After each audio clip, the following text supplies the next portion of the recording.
So, good evening all. So we'll go to prayers. So operating door steps. Thank you. Thank you, Chair. Let us pray. Heavenly Father, we thank you that we have been called to serve on Daventry District Council. We thank you for the things that link each of us here this evening, for the desire to serve our community, for the opportunities we have to make a difference in society, for the compassion we feel keenly about our particular concerns. We thank you that through being part of this council, we have forged bonds and friendships with one another, no matter what our political persuasion may be. We have found a fulfilling and purposeful role in our lives that all can see. Accept our love and thanks in the name of Jesus Christ, our Saviour. Amen. Amen.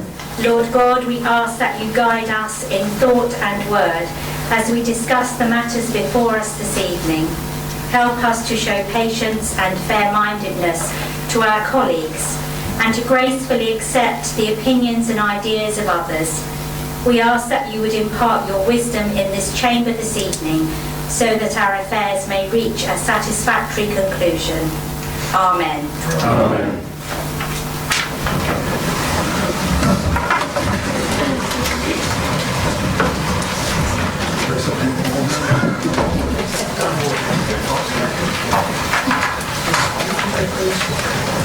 You are happy for me to sign the minutes of the last meeting?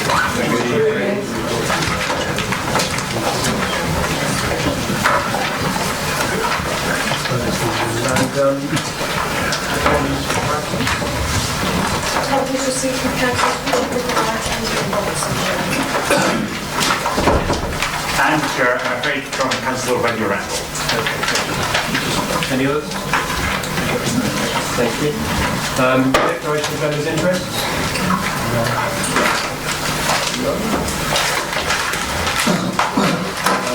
So, just general announcements, we've just got a couple. The first being that the secretary change order has now been made.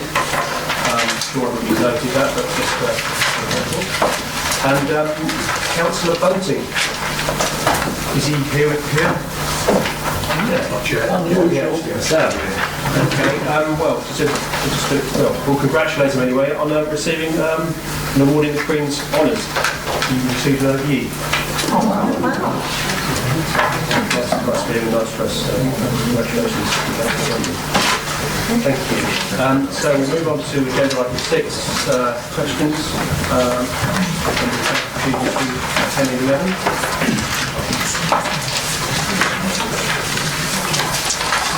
A question from Mr. Chris Richards.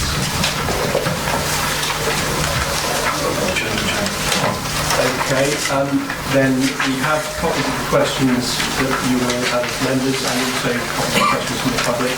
So we will go to the response from the leader. Thank you, Chair.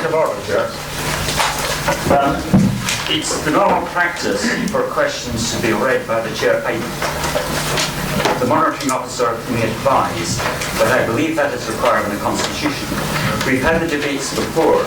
It's not quite the same as reading a motion, which need not be read, because motions are on the printed agenda. But questions are not on the printed agenda, and therefore those who need to follow the meeting by looking at the recording and what is put in the Council's website are unaware of what questions are asked. Chairman, it's not a requirement. The Constitution talks about the Chairman may ask the question, particularly if the question has actually asked the Chairman to so do. The Chairman may ask it, or the Chairman need not ask it. So you do not have to, Chairman. Thank you. Okay, so Leader, you'd like to respond to the first question? Thank you, Chair. Thank you, Mr. Richards, for his letter and question. The Council is exceedingly proud of its green credentials, and I am personally very proud of the S&I Committee's Climate Emergency Task Panel for their endeavours and their works. It's been cross-party, and for me it's been a splendid piece of work. But to be fair, we've shown commitment as the BBC for over 25 years. Last May, the Council decided to refer the climate emergency to scrutiny improvement so that they could fully explore and informed decisions could be made. Most importantly, any declaration would be accompanied by an action plan with SMART targets. Thanks to the hard work of the task panel, the report on tonight's agenda achieves just that. The actions recommended include immediate actions to address climate emergency. Only 8 of the original 58 actions identified have not been taken forward in the 20 recommendations supported by Strategy Group. If the Council agrees to the recommendations, climate emergency issues will have a significant priority and high profile in the Council's final year, and it will seek to influence the green credentials in the new authority as it emerges. This is just a start. This is not an end game. This is just a start and a foundation for us to do something about this climate emergency. Thank you, Chair. So moving on to the question from Mr. Ingelli. Okay, so once again, we have copies of the questions in the chamber.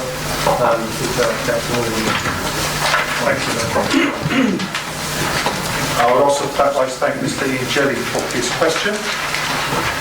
The recommendations in the climate change report commit Daventry District Council to a broad range of deliverable actions that will encourage more behavioural change and make a difference to Daventry District Council. Thank you. Questions to Mr. Runninger? Can I start by saying sorry if I sound annoyed and angry, but this is a very important plan of my retirement as a disabled person going back to 1993. But when I first purchased the bungalow I live in now on the land next door to number 14 Stafford Lane, West Haddon, which at that time was all the same land, Buttick Farm, and was under the same ownership, I planned to purchase it so I could build an eco-friendly, sustainable bungalow during the time of my disability. But of course, what's happened now is with the conservation area proposals, half of that land is going into conservation proposals. Mr. Runninger, could I just ask if you could just stick to the question that we have before the council as opposed to a variation with respect to that? Yeah, all right. I would like to ask the following question. At the strategy group meeting on the 6th of February, Councillor Alan Chandler praised the Heritage Conservation team for their work on the conservation area proposal. All of these people presumably paid by a council taxpayer to do the work, and then he went on to say that they were rushing through the reports in order to beat the unitary deadline. Now they probably weren't his exact words, but that's what the gist was.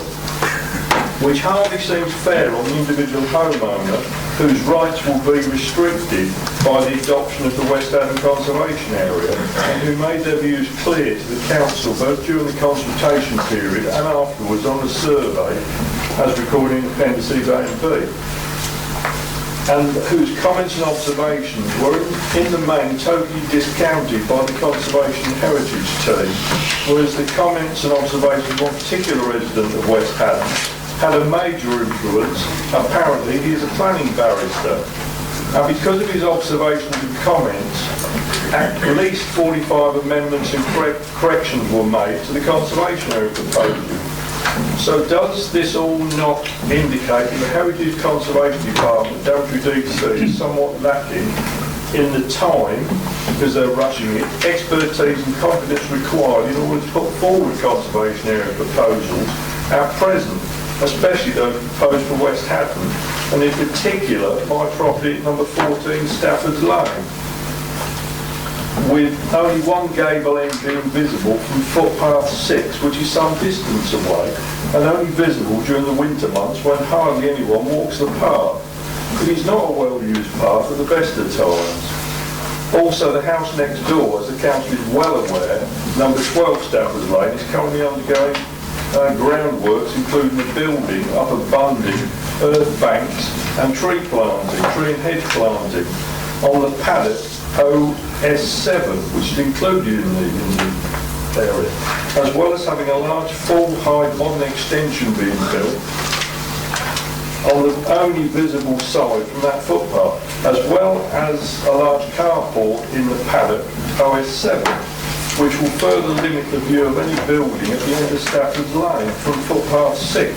Hence number 12 and 14 do not meet the criteria for inclusion in the conservation area, because they are not and will not be of significant interest, public or otherwise, because they will not be able to be seen bearing in mind that according to the National Planning Policy Framework, when considering the designation of a conservation area, local planning authorities should ensure that any area justifies such status because of its special architectural or historic interest, and that the concept of conservation is not devalued with the designation of areas that lack special interest, i.e. can't be seen. Thank you, Mr. Walker. Councillor Walker. Yeah. Thank you, sir. Thank you for your question. It's nice to put a face to the name. We've had some email correspondence. Yeah, on another hat. Thank you, sir. Officers have carefully considered the issues raised and believe the proposals are the correct ones. The timescale of moving to unitary local government has not resulted in individual reviews being rushed, but rather the council deciding to put more resources into the activity, so this can be done more quickly. Comments received as part of the public consultation need to be justified, evidence-based, in order to necessitate a change to a draft appraisal. Where this is the case, changes are proposed in the follow-up report. Such consultation is an important part of the local engagement the council undertakes during the appraisal process. It enables residents to contribute their local knowledge to the appraisal documents.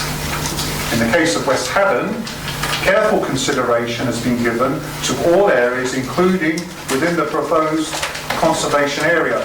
Visibility from public space is just one of a number of criteria that are considered. These also include the age of the individual building, the settlement form, and how this contributes to the village's historic character and knowledge of its development, and how the buildings contribute to the street scene and the setting of adjacent historic buildings. Taking these factors into account, the buildings in Stafford's Lane are considered to be of sufficient special interest to be included within the proposed conservation area.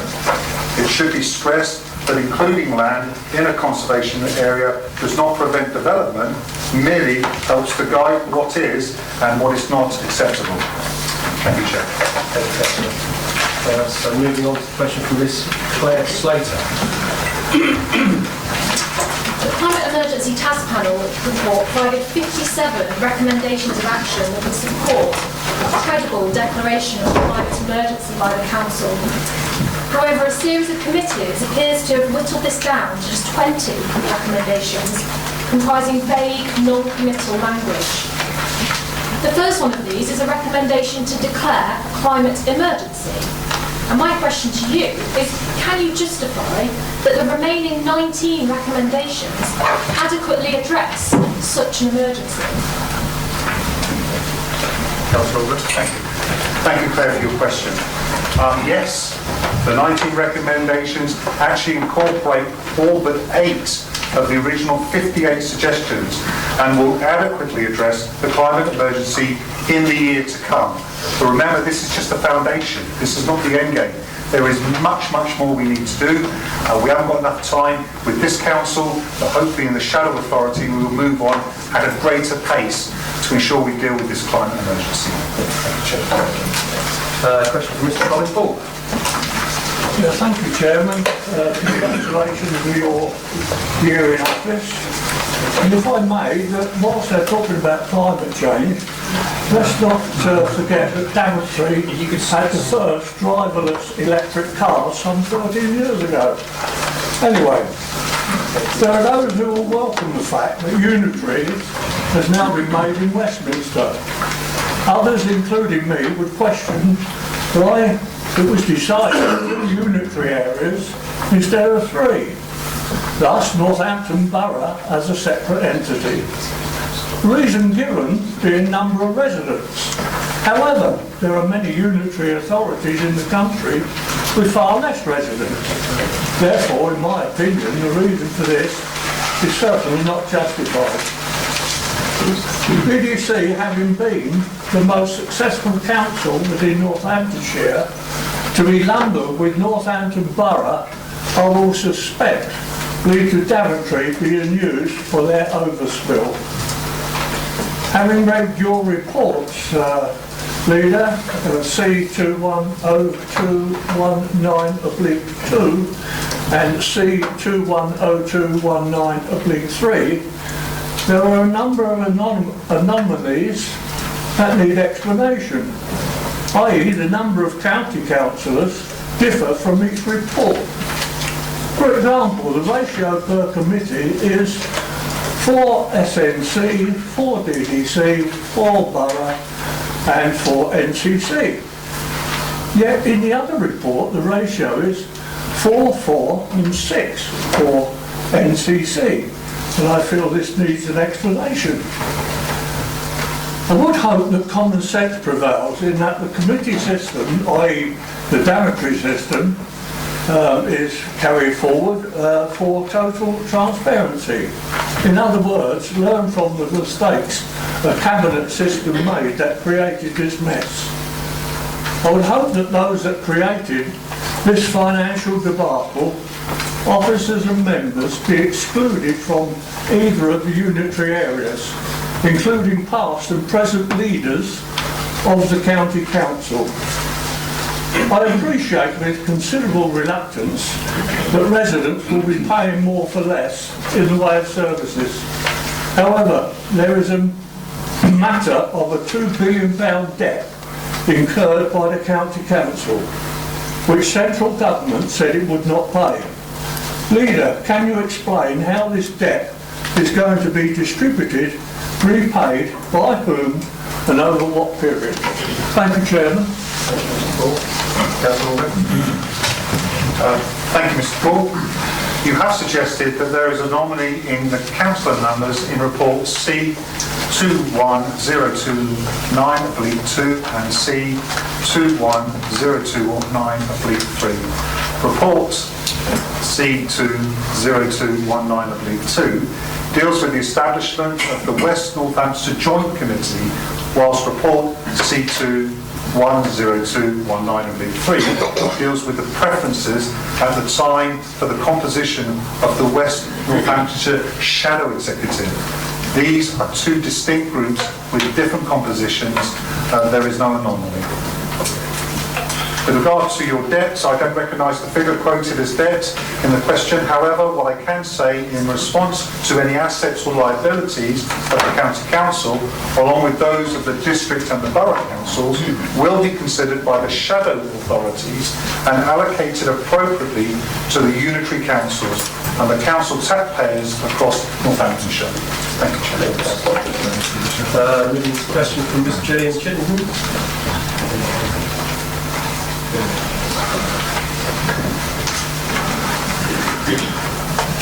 Are all of the Daventry District Councillors frightened of upsetting their constituents, or is it just the ones who voted and spoke out against accepting the climate change emergency task panel proposals at the strategy meeting on the 6th of February, where one councillor in particular said that China and the United States needed to take action before it was worth the UK doing anything else? Councillor Organ. Thank you, Gillian. Thank you for your question. I don't recognise anyone being frightened, and I am really a little bit confused at such a great piece of work by an S&I committee and a task group that has brought forward so many recommendations. Not all of them were achievable. We only have 1 year. It's only a certain amount of resources and assets to do it. But what a fantastic start, what a fantastic statement. 20 recommendations to move forward. So no, I don't think there are any frightened or upset councillors. I do think it is controversial. It appears to us that we are arguing about good, better, best. I think everybody is trying, this council is trying their best to deal with this climate emergency. There are no Well, I know no climate denials here, and I'm certainly not one of them. Right? This is a clear and present danger, not only to our communities, but to our world. So hopefully you will see later on, as we actually debate the paper, that you will see other opinions put forward with regard to this issue. Thank you. Thank you, Councillor. And final question from Mr. Alan Moore. We have copies of the question. Thank you, Chair.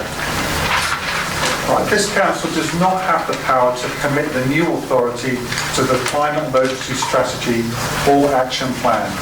But if council agrees the recommendations before us today, then we can certainly be lobbying the West Northamptonshire Council to establish a strategic and action plan. But more importantly than that, for those of us who will be voting in the elections, you can vote for a candidate who will be helping you deliver this climate change. So when they're knocking on your doors, ask them about their climate change credentials and making sure you get the right people in power to make the right changes. Thank you. Okay, so we don't have any questions from members.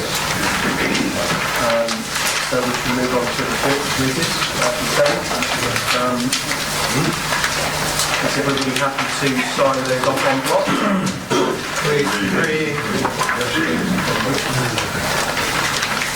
Okay, so moving on to recommendations for committees.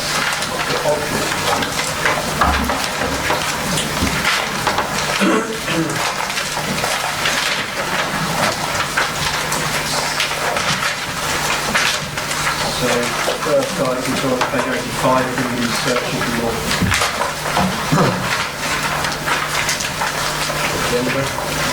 So, first one is SG 05-20/01, conservation area. Councillor Sharp. Thank you, Chairman. This is the first of several of these this evening. I won't dwell on the detail of the report that went to Strategy Group. We have carried out a review of a number of conservation areas in the district over the last several months. This is one of them. Ashby St Ledger's Conservation Area and Management Plan was drafted, sent out for a 6-week consultation period, at the end of which the draft was reviewed in light of those responses received, and the recommendation to Council now is that the proposed conservation area boundary as described be designated, and this will supersede an earlier conservation area boundary made in 1997. That the proposed changes to the conservation area appraisal and management plan in response to representations also be approved, that further minor editorial changes be made to the appraisal and management plan to reflect the fact that this is now in its final adopted form, and that the conservation area appraisal and management plan for Ashby St Ledgers be adopted as a supplementary planning document. The local list entries for Ashby St Ledgers properties as set out in the document should be agreed, and we should agree that further work will be undertaken for proposed Article 4 directions for that area, and this will result in a further report coming back to Strategy Group in due course. Thank you, Councillor. Can you have a seconder?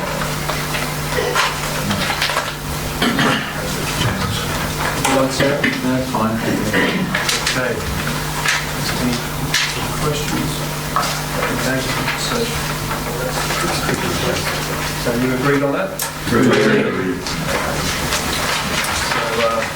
So next item, question 05/20/02, Crick Conservation Area. Again, Councillor John. Thank you, Chairman. I think it's worth just pointing out to anybody who's interested and knows the area, that the Crick Conservation Area is not the same as Crick Parish. There is, there are various restrictions on that. Mostly, there are a lot of interesting and historic buildings in Crick, as people who know the place will know.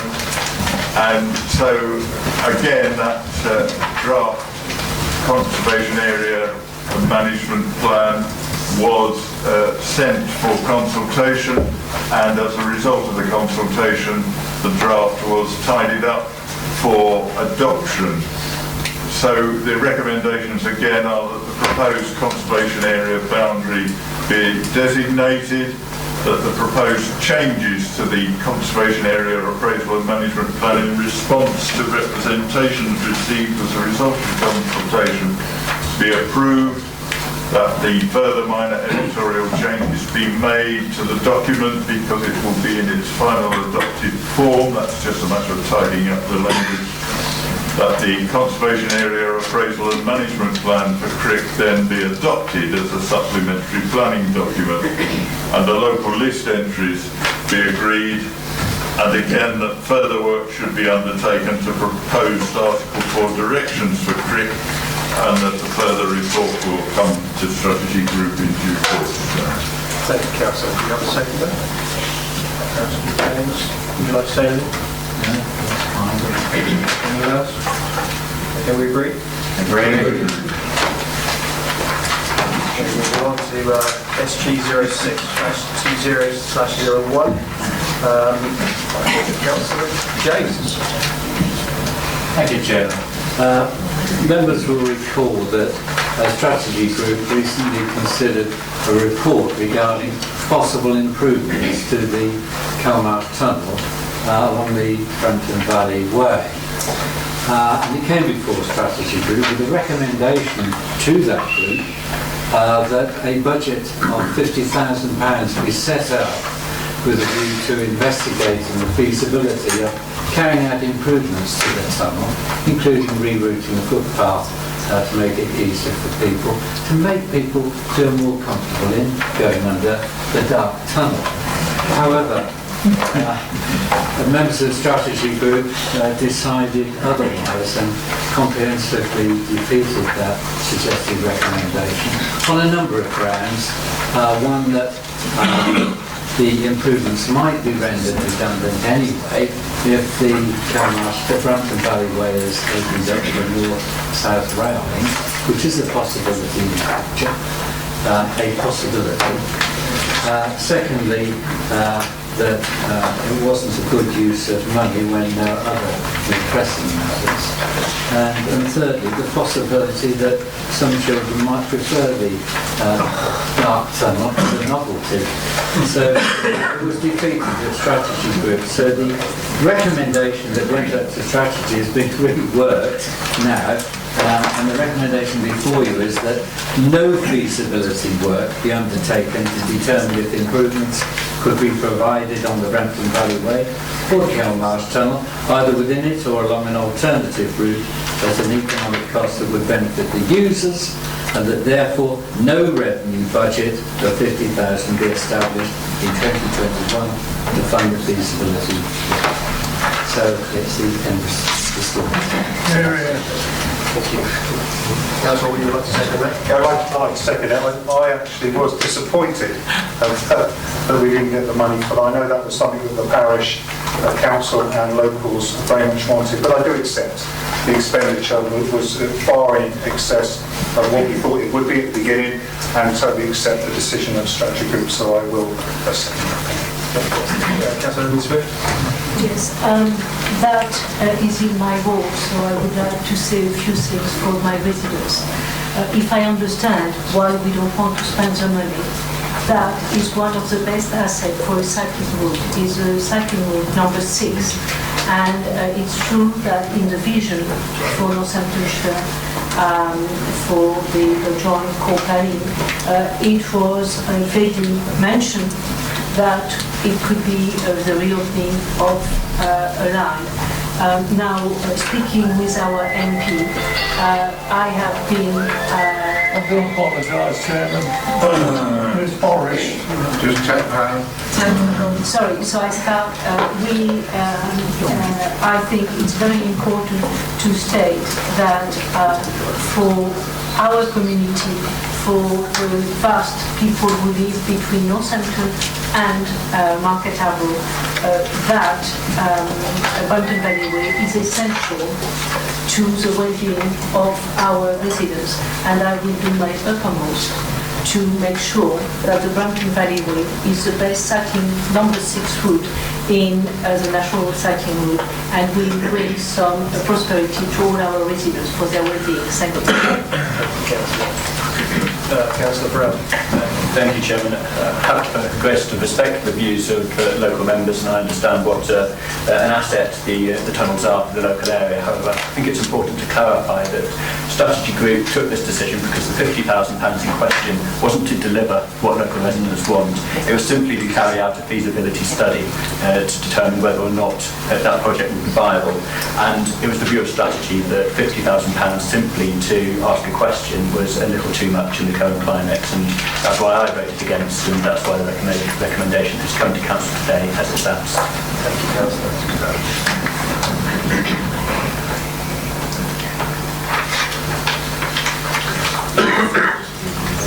So we agreed on that? Agreed. Okay, so moving on to SG07/2001, Councillor Morgan. Thank you, Chair. My report dovetails neatly into that, of course, because there was an amendment on the previous one. This was a short paper, actually, which really begins the sort of wrapping up episode for the finale we see tonight with the council tax resolution, or the papers leading up to it. So we've got 3 medium-term financial plan to set this evening. The only thing I'd like to draw members' attention to on here is we've already spoken about the first one, which is CalMarch, and we presented that on the evening. When we do the paper, we work on the basis when we write the paper that it may be approved. So obviously there's an amendment to that, which we obviously took on the evening, and that was why that line was taken out. Otherwise, it's a very short paper.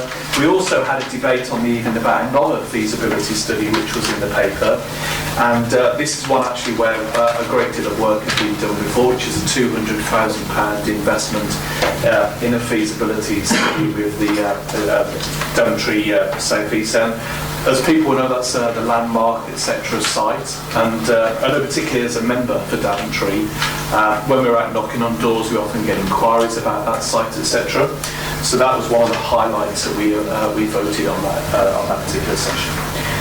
The second point I'd like to point out was on the evening we also had an amendment to recommendation 2, which is clearly reflected in the paper, and I'd like to draw members' attention to that as well. Otherwise, it's a short, fairly straightforward paper, but those couple of items are worth pointing out. Thank you, Chair. Thank you, Councillor. Do you have a second on that? Would you like to? Nothing to say. Okay. Anybody else? Okay, so we're happy, we agreed on that? Agreed. So moving on to SG 11/2001, Councillor Orban. Thank you, Chair. The strategic risk register is part of the corporate planning framework, and it was last reviewed by members in February 2019. So we have before us the updated strategic risk register, and I ask that it be adopted. Thank you.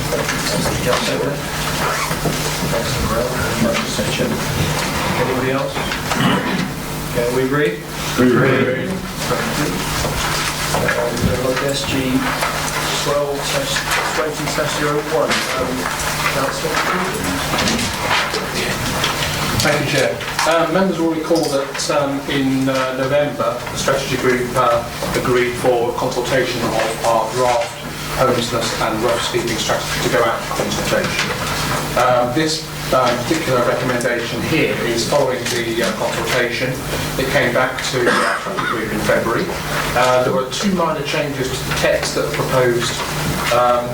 One was to provide further clarity that where voluntary groups are mentioned, we should also refer to charitable organisations, some of which are charitable, but not all voluntary organisations are charitable. So So we made that amendment. The second is to include the identification of additional funding within the action plan. So we have a recommendation here, 3 recommendations, which we turn over the page onto 88. That one, that the proposed changes to the homelessness and rough sleeping strategy in response to representations, which the 2 I've just mentioned, be approved. That further minor editorial changes be made to the policy, or sorry, the strategy, to reflect the fact that this document is now in its final adopted form. And that 3, the homelessness and rough sleeping strategy 2020 revised as per the above is adopted. So I'm asking that those recommendations be accepted tonight and be adopted as part of the strategy going forward. Thank you, Councillor. Do you have a second?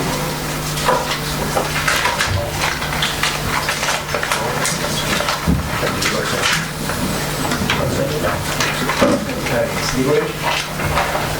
Okay, so we agree? Agreed. So moving on to SG12-20/04. Again.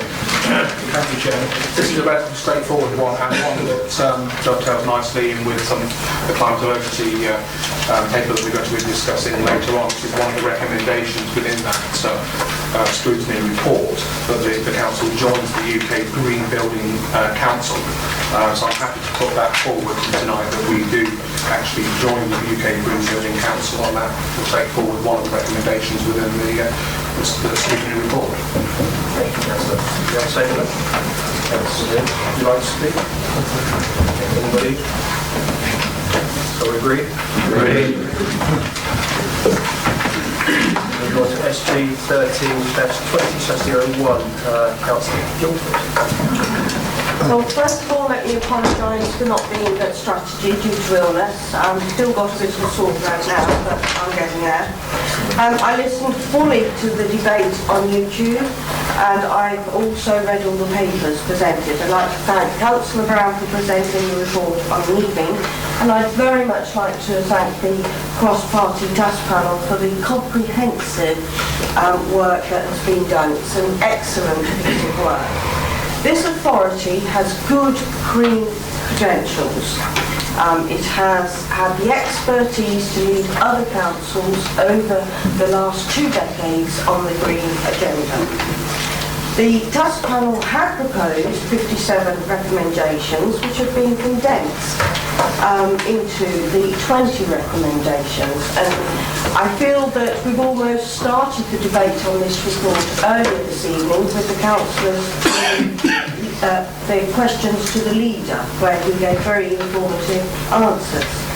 Now, the new unitary, the Western Daventry Council, will be dealing with significant pressures, and the climate emergency may well not be at the top of their agenda, but I can assure you, if I'm elected, I will go forward to try and make it top of their agenda.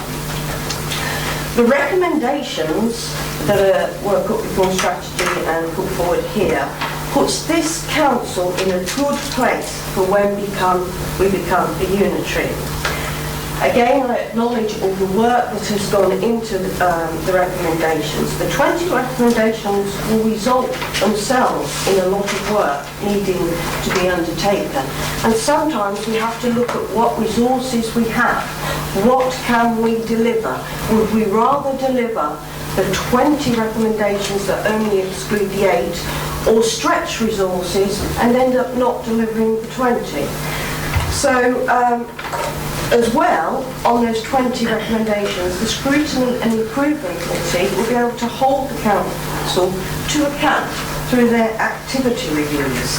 So I very much support the 20 recommendations as they are this evening, and very much feel that it really does put us on the map in addressing the climate agenda. Thank you. You have a second? Okay, I'll be happy to second as Mr. Chairman, but I'll reserve my right to speak. Thank you. Okay, so, Councillor Ritchie. Thank you, Chair. It's always nice when people say nice things about a report you have written. The task panel, however, is concerned was not producing a good report, but getting a good follow-up programme of action. What I would like to do at this stage, if I may, is I would like to propose an amendment to the recommendations that are before you. It's, as you will know, it's a matter that we have discussed before this meeting. We had considered putting a motion that was a slightly fuller version before the meeting tonight. Our chief executive, however, thought that it was frivolous, so we will do it in the form of an amendment. I have got copies, I have paper copies, but not nearly enough for the numbers here. I will read it out, and I can, of course, provide a copy to the note takers and so on. But it is merely to insert after 3, we're not particularly fussed whether it's actually reserved for the list of 20, but it's in the best place. Insert, establish a working group of the Council to monitor DDC's progress on projects to reduce emissions and to make recommendations if and when appropriate, taking account of the recommendations of the task panel. Now, I'm thinking of that. It's good that people feel that there are good things that have come out of the discussion at the strategy group. And I'm grateful for the positive things that have been put forward in the recommendations before you. But we are nevertheless, we are concerned about the way in which our recommendations have been handled. Now, of course, we made the job difficult, not intentionally, but we made it difficult for the strategy group by putting forward a report with 50-something recommendations within it. We don't apologise for that. But unfortunately, the way that our recommendations have been packaged means that there hasn't, not only hasn't there been an opportunity for members to have a full discussion about what these recommendations are. I suspect that some are actually lost, and I would be surprised that there were many here who could go through the list of recommendations from the strategy group and say what was actually in each bundle. And I've got to admit at the moment that that I couldn't.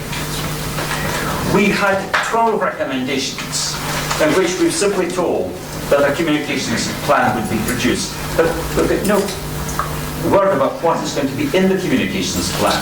Does that mean that these recommendations we've made have been accepted and accepted in full? We have, I think it is 17 recommendations that are simply going to be referred to the new unitary, which will not be in a position to do much about them for the best part of a couple of years. And a lot of these recommendations are issues in which if we're really dealing with a climate emergency, putting them off for 2 years just doesn't sound the right way forward. Now, there are other recommendations that we made to which there doesn't even appear to be a response. The leader of the council, in responding to a question, I think with amount of sense said that, look, that this was not the foundation, sorry, this was just the foundation and not the end game in this debate. We made the point in our report that the report was not a final product, but it had the beginning of a debate on how DDC responds.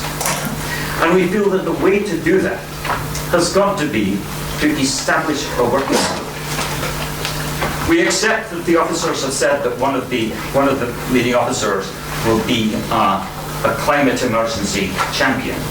Many other councils have set up climate emergency champions, but as councillors, we can give the political leadership, and we just feel that we are in a position in which there's a lot more that needs to be discussed from our recommendations. We know that tonight we can't go through 50-odd recommendations. You won't allow us. We can't do that. We're not proposing that. There are actually a few other amendments that we would like to press. But if we feel that there is an agreement that this amendment can be accepted, And we actually have a working group in which members can be part of the process of deciding how we go forwards, that we don't just delegate it to the officers, no matter how expert these officers might be. If that forum can be established, we would not feel the need to actually push ahead in saying that, that we want to reach further amendments to be made. But that, for the moment, and I hope I will have an opportunity, once we've done the substantive motion, to talk to that later in the debate. But at the moment, I simply ask that you consider this amendment and hopefully accept it. Could you go for a second? So, Councillor Harris, yeah? I'm second. Okay, and I'd also like to speak. Okay, could we just hear that amendment just to reword it once more, please? I will bring you a copy, but shall I read it for the meeting? It's to establish a working group of the Council to monitor DDC's progress on projects to reduce emissions and to make recommendations, if and when appropriate, taking account of the recommendations of the task panel. Councillor Harris, do you speak? I would, yes. Firstly, I'd like to commend the work of my fellow members of the task panel, Councillor Frost and Councillor Ritchie. Particularly Councillor Ritchie, who's shown great energy and passion on this particular subject and has provided a great drive for us and focus. It demonstrates, in my view, how effective cross-party working can be, and we shouldn't ignore that. Climate change isn't party political. It crosses all divides, it crosses all territories, it knows no boundaries. Those who wish to affect climate change come from a broad spectrum. They're not all anti-capitalists, they're not all vegans, all driven Swedish young school children. Far from it. And to suggest that this issue is being hijacked by such folk would be, in effect, the same if one were to suggest that the Conservative Party was now hijacked by the far right. Many of you in the room would be offended by such a comment, and I think we should take account that it's offensive also to refer to people who support climate change potentially in the same way. Organisations like BP and people like Mark Carney, I would suggest don't fit such a stereotype. And yes, I don't serve, and I'm not vegetarian, despite the long hair. I would like to say a few things also in relation to the recommendations before you, and generally in respect to some of the conversations and discussions that have taken place in the lead up to today. I've heard it said in my short tenure as a councillor that the council exists to provide better services for its residents. What better service could we provide to our residents other than affecting those things that impact directly on them, such as the environment? Affecting emissions and improving air quality where we can would seem to be the most effective service that we can provide and offer to our residents. I would therefore obviously urge all members to support the recommendations put before you. It is an important and urgent step in the right direction, but it is just that, a step. Take a look at Warwick District Council's approach if you wish to see bold steps. I have to say, on a personal level, and as a member of the panel, I'm extremely disappointed that many of our recommendations were not adopted, or at least have not been set out in the recommendations. And I believe that we as a council could have gone further. However, I am a pragmatist, and I recognise that the forthcoming dissolution of DDC in 2021 and the advent of the new unitary council provides additional complexity to the thinking and the decision making. I would further remind this chamber that we were tasked as a panel to do the actions that this council take, and not a future council, or indeed to provide guidance to China or the USA, which has been referred to earlier on this evening. Action starts here, and it starts now, and it starts with all of us. The phrase "physician heal thyself" springs to mind. However, I'm not perfect, I'm a human being. I know that there are things that I probably do on a daily basis that are not good for the climate and the environment. I have endeavoured to make changes and will continue to do so. These are the adjustments we must all consider, and of course balance as we go through our everyday lives. The choices will be hard, and provide us with many dilemmas as we make those adjustments, but make them we must. Some will be easier than others, some will require investment, but all will require behaviour change. As a council, we must continue to provide leadership for as long as we exist. We must educate and inform as well as demonstrate that change. We must prioritise and leave a legacy which is much more than shiny new buildings.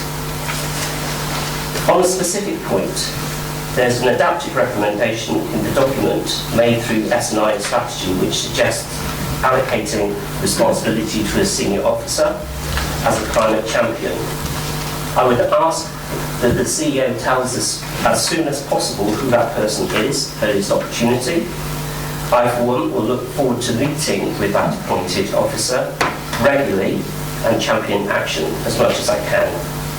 I owe that much to the people that I represent, as well as the 50 plus people that came to the open forum that we held as part of the research. Thank you.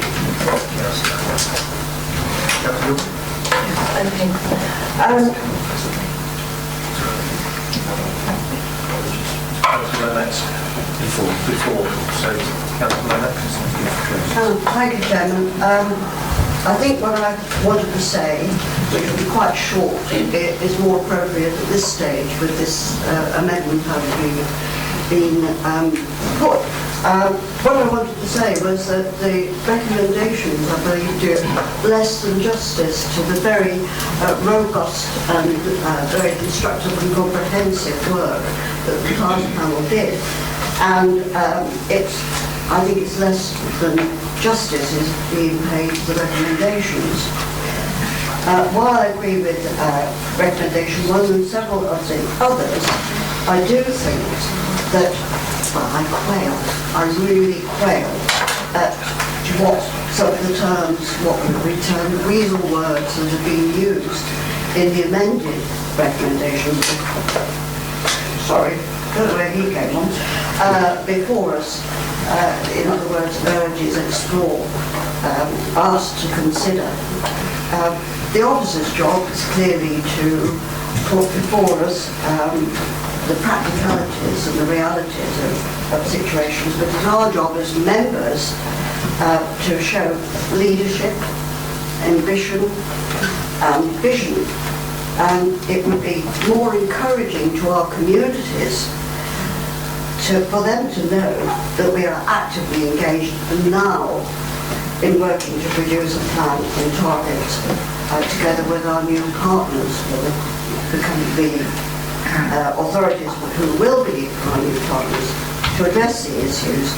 Too much is being left, in my opinion, to others post-vesting day. And more commitment to what is a critical issue of our times means that we need to do the work now, and therefore I support this amendment.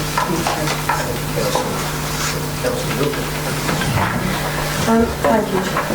I cannot support this amendment. It's duplication of work. There was full debate of strategy, so let me have read that. And we're not just delegating to an officer.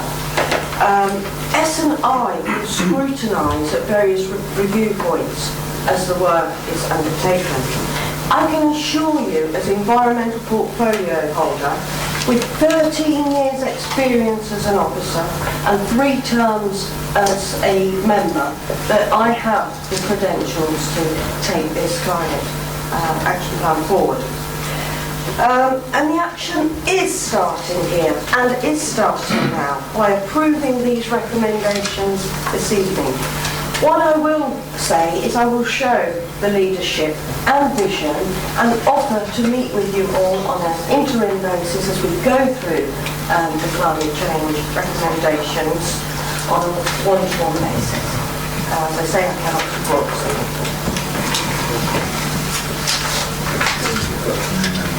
So we have an amendment before us, which is seconded. So all those for, yes. I'm struggling to remember. Do I have a right of reply to the debate if there's the move of an amendment? I don't. So we have the amendment before us, it's been seconded. So all those for the amendment. those against? So that was lost. Right. So we can, so any of the amendments, Councillor Ritchie. Thank you, Chair. I have what is listed as a single amendment that has got 3 parts, but I think it is important that we at least vote on each part separately. I can deliver a number of copies to the top table, but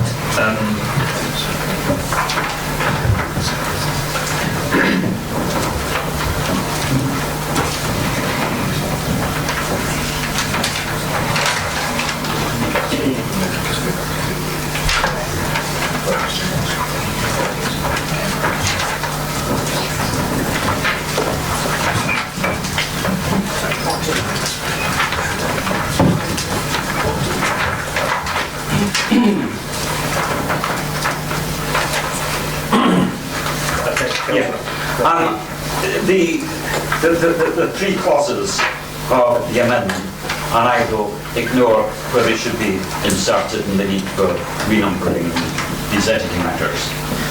Firstly, explore the case for DDC offering residents the opportunity to purchase solar panels through an in-chooser solar group buying scheme. Secondly, create a fund for the support of parish council projects aimed at reducing emissions. And thirdly, proposals for new investments or reinvestments to be presented at the strategy group with assessments of their impacts on greenhouse gas emissions. These are, with one exception, 2 of these are attempts to actually to reconsider things that have been changed from the task panel's recommendations to what has been proposed by the strategy group. Let me just talk very briefly about each. The first one, exploring the case for offering the opportunity to purchase solar panels through an iChooser system. I don't know how many people are aware, but I wasn't until I was following up to find out what the officers' notes on references to the big switch were. iChooser is the company that organises the big switch, not just for Daventry, but for many other local authorities. They don't just look at the opportunities for group purchasing of electricity from the grid. They also have schemes for the group purchase of solar panels when residents are interested. This is a new recommendation, but we made the point in our report that it was not, it wasn't the final say on where we should go on climate emergency. And it strikes us that this is an idea that has only come to us since completing the report, but it is one that surely ought to be considered alongside the other recommendations. Secondly, creating a fund for support of parish council projects. A whole thrust of our argument is the need to work with others and the importance of parish councils. I know that there was a question from a group associated with Bronson Parish Council. We have found parish councils, not all of them, but parish councils across the district anxious to do things. He argued that there should be a fund. Notes that came back from the officer suggest that they hadn't actually quite understood what we were talking about. But we think that this is of such importance that it should not simply be swept away in the strategy group's recommendations. I think that if this council is minded to say that funds should not be offered, and that is specific funds for projects dealing with the climate emergency, if we feel that should not be offered, then let the council have the courage to actually say that it doesn't want to do it. Thirdly, we made a proposal that was almost implicit in the remit that was given to the task panel. It says that investments should not be made in companies or in banks or financial institutions that are engaged in any way with fossil fuel industries. The strategy group has merely said that this should be passed on for consideration by the unitary. Have we got no ethical sense when it comes to money? Are we not going to take responsibility ourselves for what we do? We just think that this is one of these things that we must actually get to grips with. And that if we, in our final year as a council, want to feel that we are somehow in the vanguard of those councils that are responding to climate change, then for goodness sake, this is not something that we can simply say, let's sort of kick this can down the road, let's pass it over to a new group and say that it's nothing to do with us. I move these effectively pre-amendments and trust that they can be got through separately.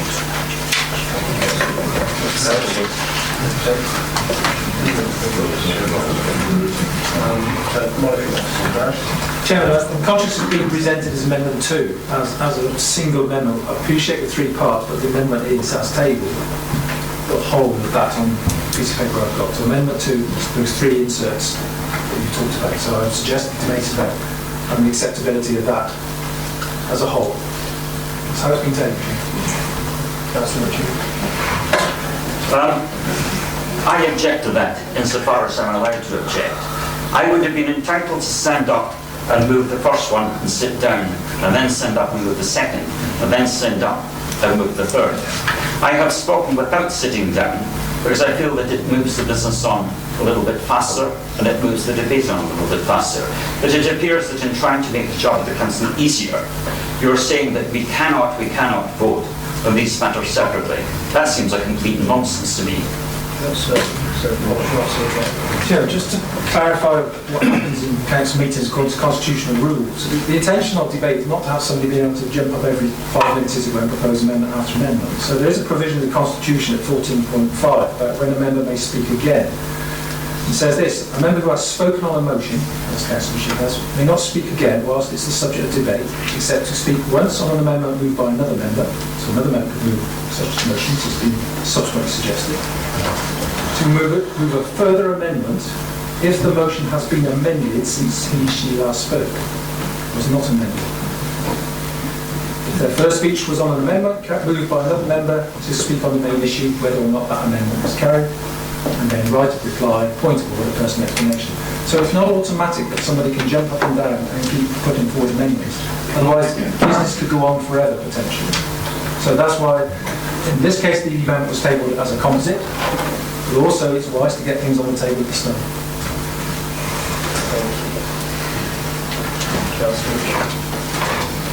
Can I just say, Chair, I would find it very, very unfortunate if a debate on matters as important as this are simply swept aside on a technicality. We have already put forward a motion that was swept aside claiming that it was frivolous, which we found outrageous and deeply offensive. If you're not prepared to do this, then I am sure that it will be noted.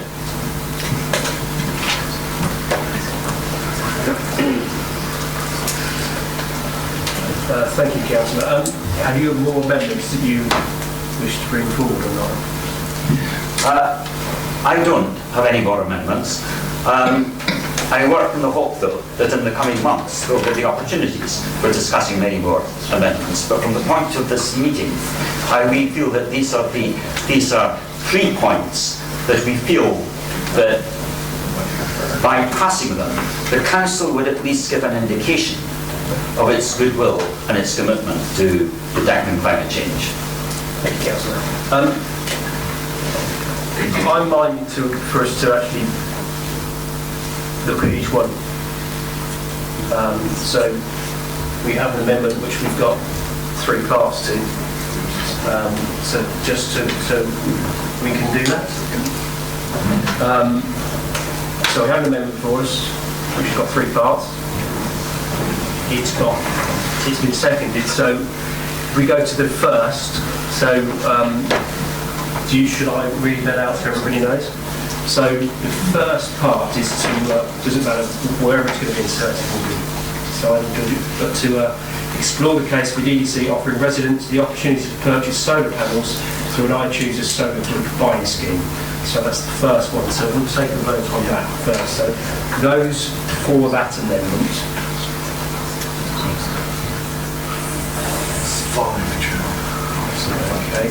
And those against. So that part of the amendment is lost. So the second is to create a fund for the support of parish council projects aimed at reducing emissions. So once again, so those for that part of the amendment. 5 against, Chair. And those against. That's lost. And then the final part, proposals for new investments or reinvestments will be presented to the strategy group with assessments of their impacts on greenhouse gas emissions. So those for that final part of the amendment. 5, Chair. And those against? So that is lost.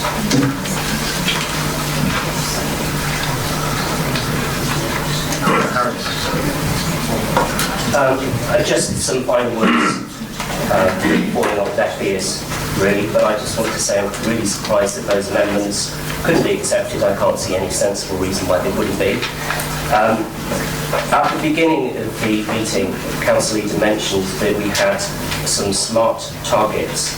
My understanding of SMART is specific, measurable, achievable, realistic and time-bound.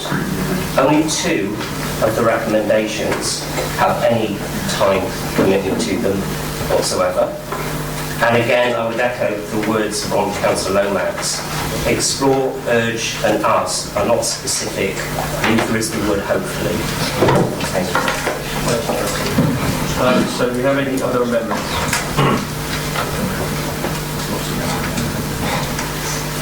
No, Chair. Okay, so we go back to our to the Council Guildford Service position. So you have reserved your spot.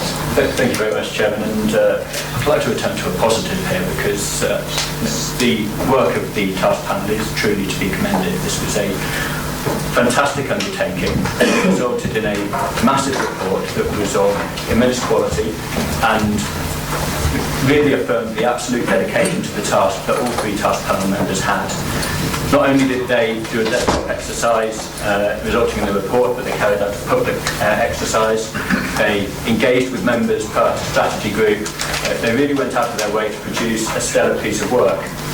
And actually I was very much comforted by the quality of the debate at strategy group. I thought that all members of the strategy group took the issue extremely seriously, as all members of this administration take it seriously. We know full well that climate change and the climate emergency is a deeply pressing issue and one that we cannot turn our backs to. And so I feel that we have arrived at a point where we have 20 substantive, realistic and proposals of real quality that will make a difference to the impact that Daventry District has on the climate and on the environment which we occupy. For after all, that is the only effect that we can have upon the environment, the very small sliver of the environment that we occupy, as well as our behaviour as consumers and people upon this planet. I would just say, in response to the amendments that have been put forward tonight, I don't doubt for one moment the dedication that the task panel members have to the issue at hand. But I would say to all members in this chamber that amendments and motions at council are probably the worst way to go about trying to set policy and trying to make a change in the way that this council conducts itself. We've had a series of amendments that, had they been presented by one of the Labour members at Strategy Group, or had they been brought to the administration prior to this meeting, we could have had a really constructive conversation. We could have considered the proposals in full, both in terms of their financial impact on this council, as well as their deliverability that's intrinsic within the proposals put forward. So I would just beseech Councillor Ritchie and others that if they come to a point where they don't approve of papers in front of a strategy group meeting, or if they don't approve of papers that are coming before a full council meeting, then please engage with us. Tell us what differences you want to make, and we will do our very best to work with you and work to achieve what you're looking to achieve. Because I have no doubt that Councillor Ritchie, Councillor Frost and Councillor Harris all want to make a really substantial difference on this point. But it's about finding the best way to go about it, and I'm afraid that these amendments tonight are not the best way, but we will always give our commitment as the administration to find a better way of doing things. Councillor Richard. Chair, I wanted to defer to Councillor Ritchie as there were some comments and criticisms about his engagement and the task plan on the procedures, or you can do that after, but I'll do as you wish. If you wish to speak, otherwise we'll move to the next speaker. I'm giving you an option, so you give me an option of not speaking, or okay, then carry on then. We are where we are, doesn't it? Right, where do we start with this? Smart measurable recommendation. That's a message that I remember from Councillor Morgan with my work with the Scrutiny Improvement Task Panels. This has been moved from recommendations which were robust, that now have language which is not smart and measurable on many of those recommendations. Also in terms of the critique that Councillor Brown's provided regarding vehicle promotions or when they can make representations of strategy. Personally, as a councillor of this chamber, I'm quite happy for the public to be present and accountability to be shown, especially when someone like Councillor Gifford mentions her pre-coming candidature for an election. So some people can comment upon that, Councillor Gifford, when you suggest that your as a portfolio holder has been wholly successful. Now, I'm the first to give credit where credit's due, and my first speech within this council chamber was about the green credentials. I praised Councillor Miller and his council in the benchmark that they received some time ago, written in white papers within the central government. But you can't say that since that point, in the recent period of time, Councillor Gifford, that when we discussed the different groups missed targets from the last contractor from Alien Enterprise in terms of tonnage, well, first of all, they were missed, then they were negated, and then they were redacted and removed. And that's with under your portfolio holding. So I want that to be established for everyone else. You can agree or disagree, but that's a fact. Also, Councillor Gifford, when we were going through the waste and recycling, and when you turned around and you schooled us all and told us about your successful recycling approach, where every week you would fill a recycling bin halfway, knowing that recycling is in 3 weeks, Councillor Gifford, your bin would be full after 2. That's on the tape. Let's move back now, shall we, to evidence-based, because that's what we're here for, isn't it? Evidence-based when the second amendment regarding parish council community groups, because as others have mentioned, this transcends cross-party region. It transcends age as well, and it also transcends residential areas, urban through to more rural areas. And being a representative of rural wards, I'm immensely proud of the work that Braunston have done, amongst other community groups, in bringing and highlighting some really important facts. I mean, the science is there. I'm glad that we're not going to deny the science. The evidence base, as Councillor Organ mentioned earlier, in response to the question, evidence base is important. But if Braunston is doing things such as fitting air source pumps for the new development of this council, some time ago agreed. If Braunston is setting up community cars, if Braunston is retrofitting older properties with carbon neutral heating, if Braunston is recognising that peatland stores and a hectare and the carbon release from it and have changed in their approach to allotments and rural and waste management in terms of land management as well. They're doing these things, so are other villages across the Daventry district. Yet what we are faced with today, and what the public can hear about, are watered down recommendations, kicking the can along the road without having the opportunity of putting forward some robust recommendations that can be adopted. Well, let's face it, this is a rural district, Councillor Gifford. Do you agree? Mileage, but when we go forward into a new unitary authority, I have grave concerns that those green credentials will be embedded with the new unitary authority as we're attached to Northampton Borough, and so do many others within this district.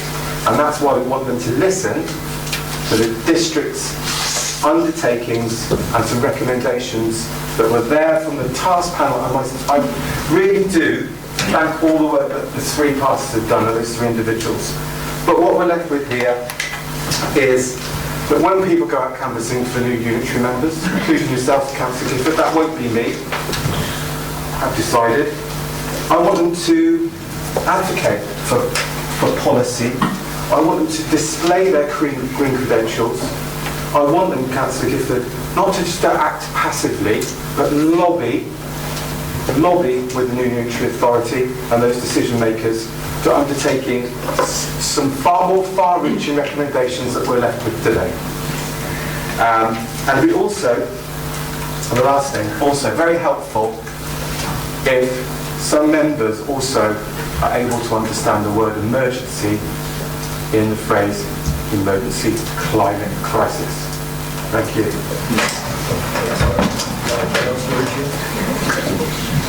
Thank you, Chair. I just wanted to respond to some of the remarks of Councillor Brown. I, of course, generally attend meetings of the strategy group, although I'm not actually a member. I'm usually grateful to the leader of the council who chairs that committee for allowing people who are not members of it to come along and take part of the debate. And I did have an opportunity to at least present the report, but not the detail. I came away with a clamp in my arm. I had been holding it up for so long at the end of that debate, clearly visible to council, the leader of the council. But I was told that there wasn't an opportunity. But even if there had been, surely we can't simply regard it as the job of this council to rubber stamp whatever comes from the strategy group. If that were the case, what on earth are we doing here? Why are we spending so much money on councillors' allowances if it is really just the 10 or 12 members of the strategy group that take a decision? Now, my first degree was in mathematics, and I can't always remember too much about statistics. But I was just been trying to actually calculate what are the odds. If you had a group of about 30 people, similar views on life and politics, but certainly not the same. And if you then had 3 votes in a row, and there was almost unanimous amongst that 30 in each case, what is the probability that that could ever occur if each individual member were exercising independent judgment? I would be grateful if the leader of the council could let us know how his group was instructed prior to tonight's meeting. Or do any of them think for themselves?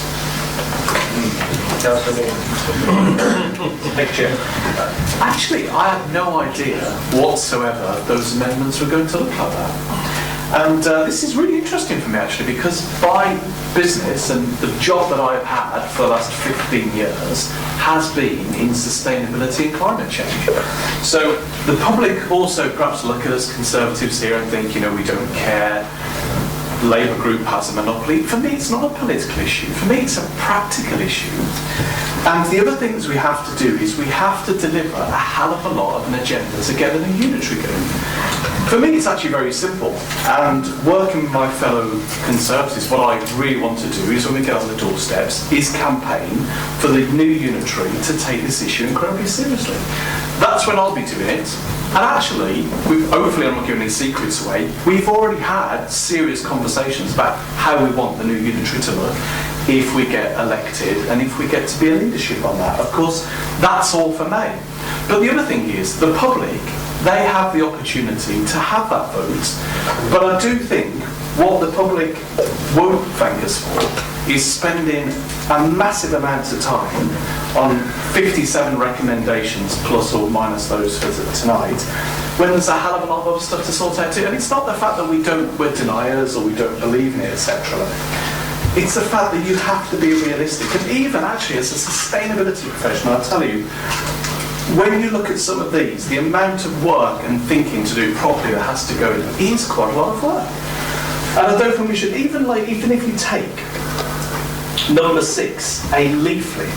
A leaflet sounds trivial, but actually we're talking about it communicating. And also, when we send leaflets out, we've also got to talk about a new unitary. And also, you recognise that some people, when they get their bill, they're more focused on how they can pay and all the rest of it. So I think, like my fellow colleagues have said, this is a substantial piece of work, and we shouldn't underestimate the impact on officers and actually the impact on the public. And I'll tell you now, as a sustainability professional who cares about climate change, does it every day, I think there's a lot to go on here, and I'm certainly going to campaign in the new unitary to make that happen. That is going to be one of my projects I'm going to work on. But I don't think when we wind up a local authority, it's not the time. And I understand the concept of an emergency. It is an emergency, but it's also a very pressing deadline. We've got to do a hell of a lot of work as well. Thank you, Chair. Councillor Organ.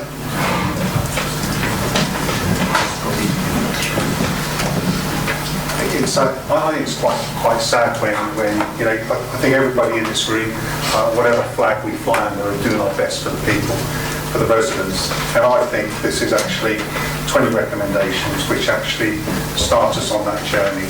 I think personal attacks that, you know, I don't give people an opportunity to talk.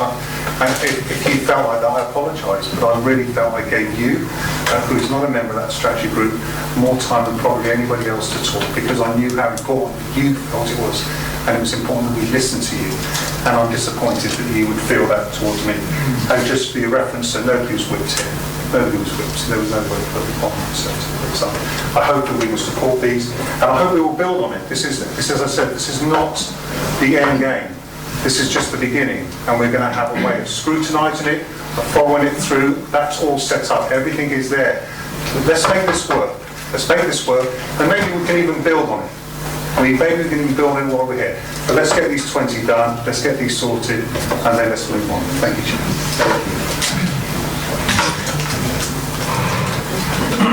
Agreed. Councillor Gilbert. Thank you, Chair. Right. First of all, let me correct some facts. And also, let me look at the glass as if it's half full, not half empty. Yes, there was missed targets under Amy, but yes, this authority has very good green credentials. Before the Amy contract, we had beacon status when I was an officer here, and then yes, with all things, sometimes contracts don't go according to plan. But we were still one of the best recycling figures. So we were aiming for better, not best. I'm pleased to hear also that you think we're watering the recommendations down. No, we're not. Can we again look at the half full? There was 57 recommendations. 49 of those recommendations are within the 20. So how is that watering down? Rural.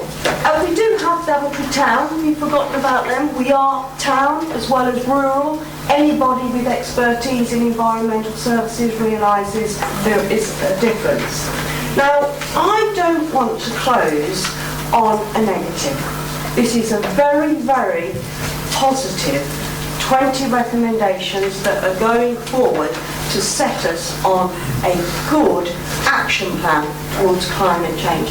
Yes, thank you for all the work you've done, and I really do think it was a good report, as the leader said. And I will close with saying I will re-offer my invite to speak with you, which is what I think you're alluding to earlier. And there are ways where we can sit down and bring things through to this meeting. So please, can I ask for you to approve the recommendations before you? Thank you. So we have a recommendation. Those for the recommendation?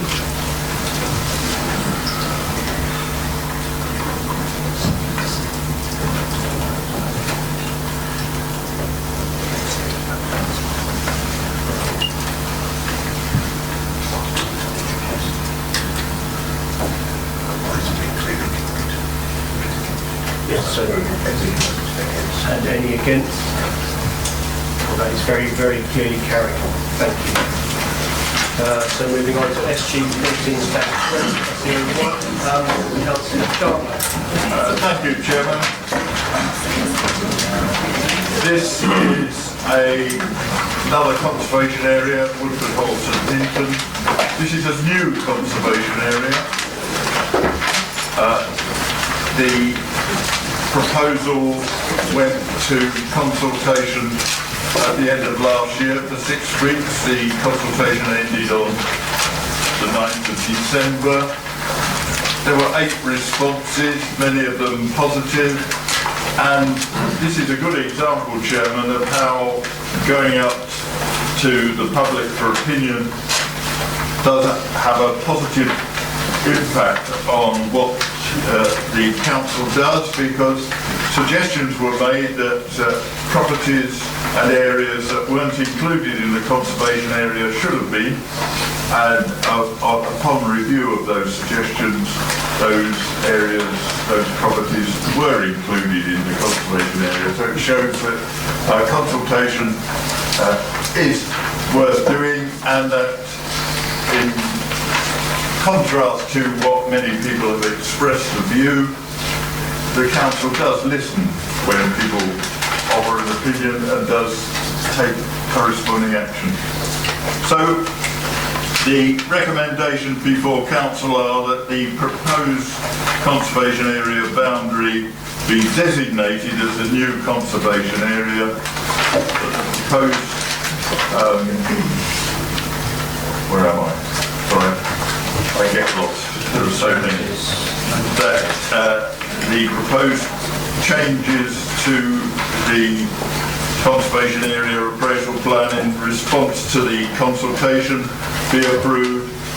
That the further minor editorial changes be made so that it's an adoptable document, and that the conservation area appraisal and management plan therefore be adopted. The local list should be agreed, and just to remind members that further work will be undertaken for proposed Article 4 directions for the Woodford Hall St Hinton conservation area, and a further report will be brought forward in due course. Thank you, Councillor. You have a seconder?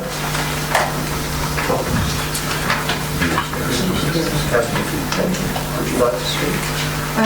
Only, Chairman, to express my appreciation for the detailed work that's gone into this. Do you agree? Do you agree? Moving on, SG 14/20/02. Councillor Sharp again. Yes, thank you, Chairman. This follows on from my earlier remarks. This is a list of 6 areas which have been designated previously or redesignated as conservation areas, with further work to be done on Article 4 directions. Those Article 4 directions have been completed, consulted on, and we had 12 responses following a 6-week consultation. And the proposal is that the Article 4 directions for Harleston, Malton, Daventry Town Centre, Brixworth, Boughton and Braunston be confirmed, Chairman. If they are confirmed, then I can confirm here that all affected owners and occupiers will be informed in writing of that fact, and that following the proposal here, or the acceptance here of the adoption of these Article 4 directions, they will come into effect as and from the 2nd of November this year. Thank you, Councillor. Do you have a second for that? Would you like to speak, Councillor James? That's fine. So we are agreed on that? Agreed. Thank you. We've got SG 14/20/03. Councillor Chandler again. Thank you, Chairman. This is slightly different. This is a village design statement, which is also a useful planning tool where a community is effectively asked to say what is it that's good about where we live and how we would like that to be carried forward in terms of what's important to us in terms of views, open spaces, etc. So a village design statement was prepared by Stone Churches, and as a result it went to consultation, again a 6-week consultation which ended in December. There were 4 responses which were positive, and so what I'm asking tonight is that Council should that the proposed changes to the Stone Churches Village Design Statement in response to the consultation responses be approved, that further minor editorial changes be made so it's an adopted document, and that therefore the revised village design statement for Stone Churches should be adopted. Thank you, Councillor. You have a seconder? Yes, thank you, Chairman. I'm happy to second this, Chairman. No comments, but I'd just like to thank all those that were involved in putting the adoption of Stone Churches Village Design Statement and supplementary planning document together, and especially thanks to the officers involved and also to Councillor Chandler. Thank you, Councillor. We agree? Agreed. Thank you. Moving on to SG 14/20/04. Councillor Chandler. Thank you, Chairman. This is,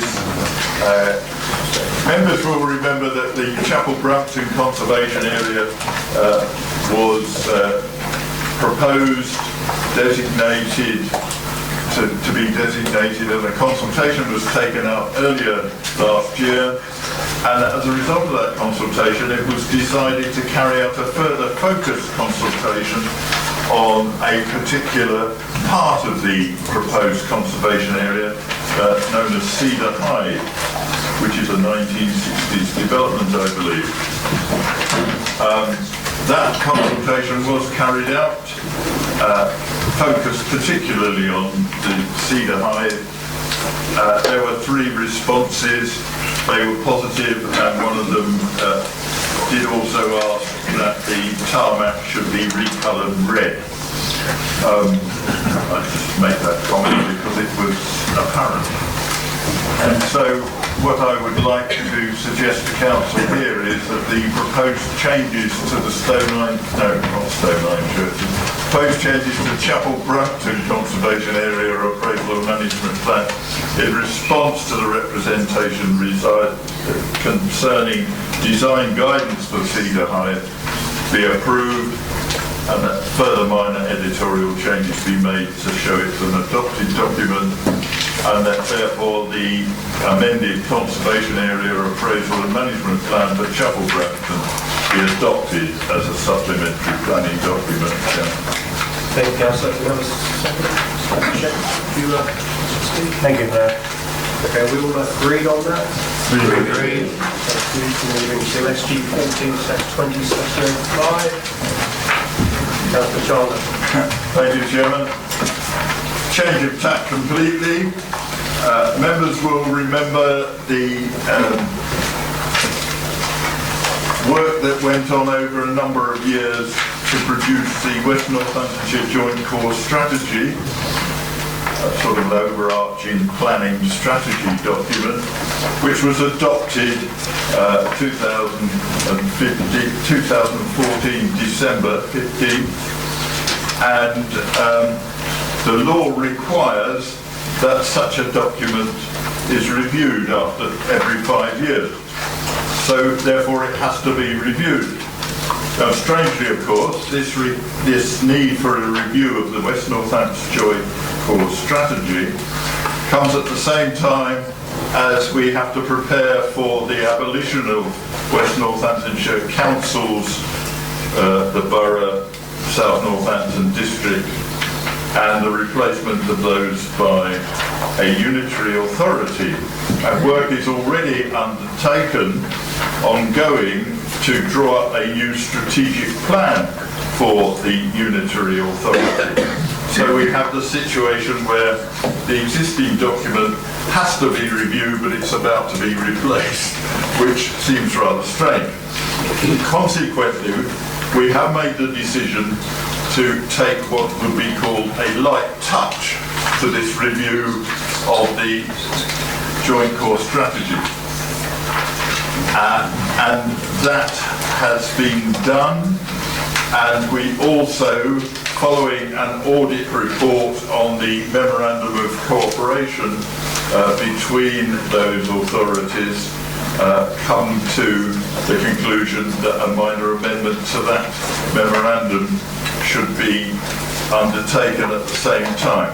This is particularly concerning the protocol for finance and procurement. It's more of a technicality than a change of direction.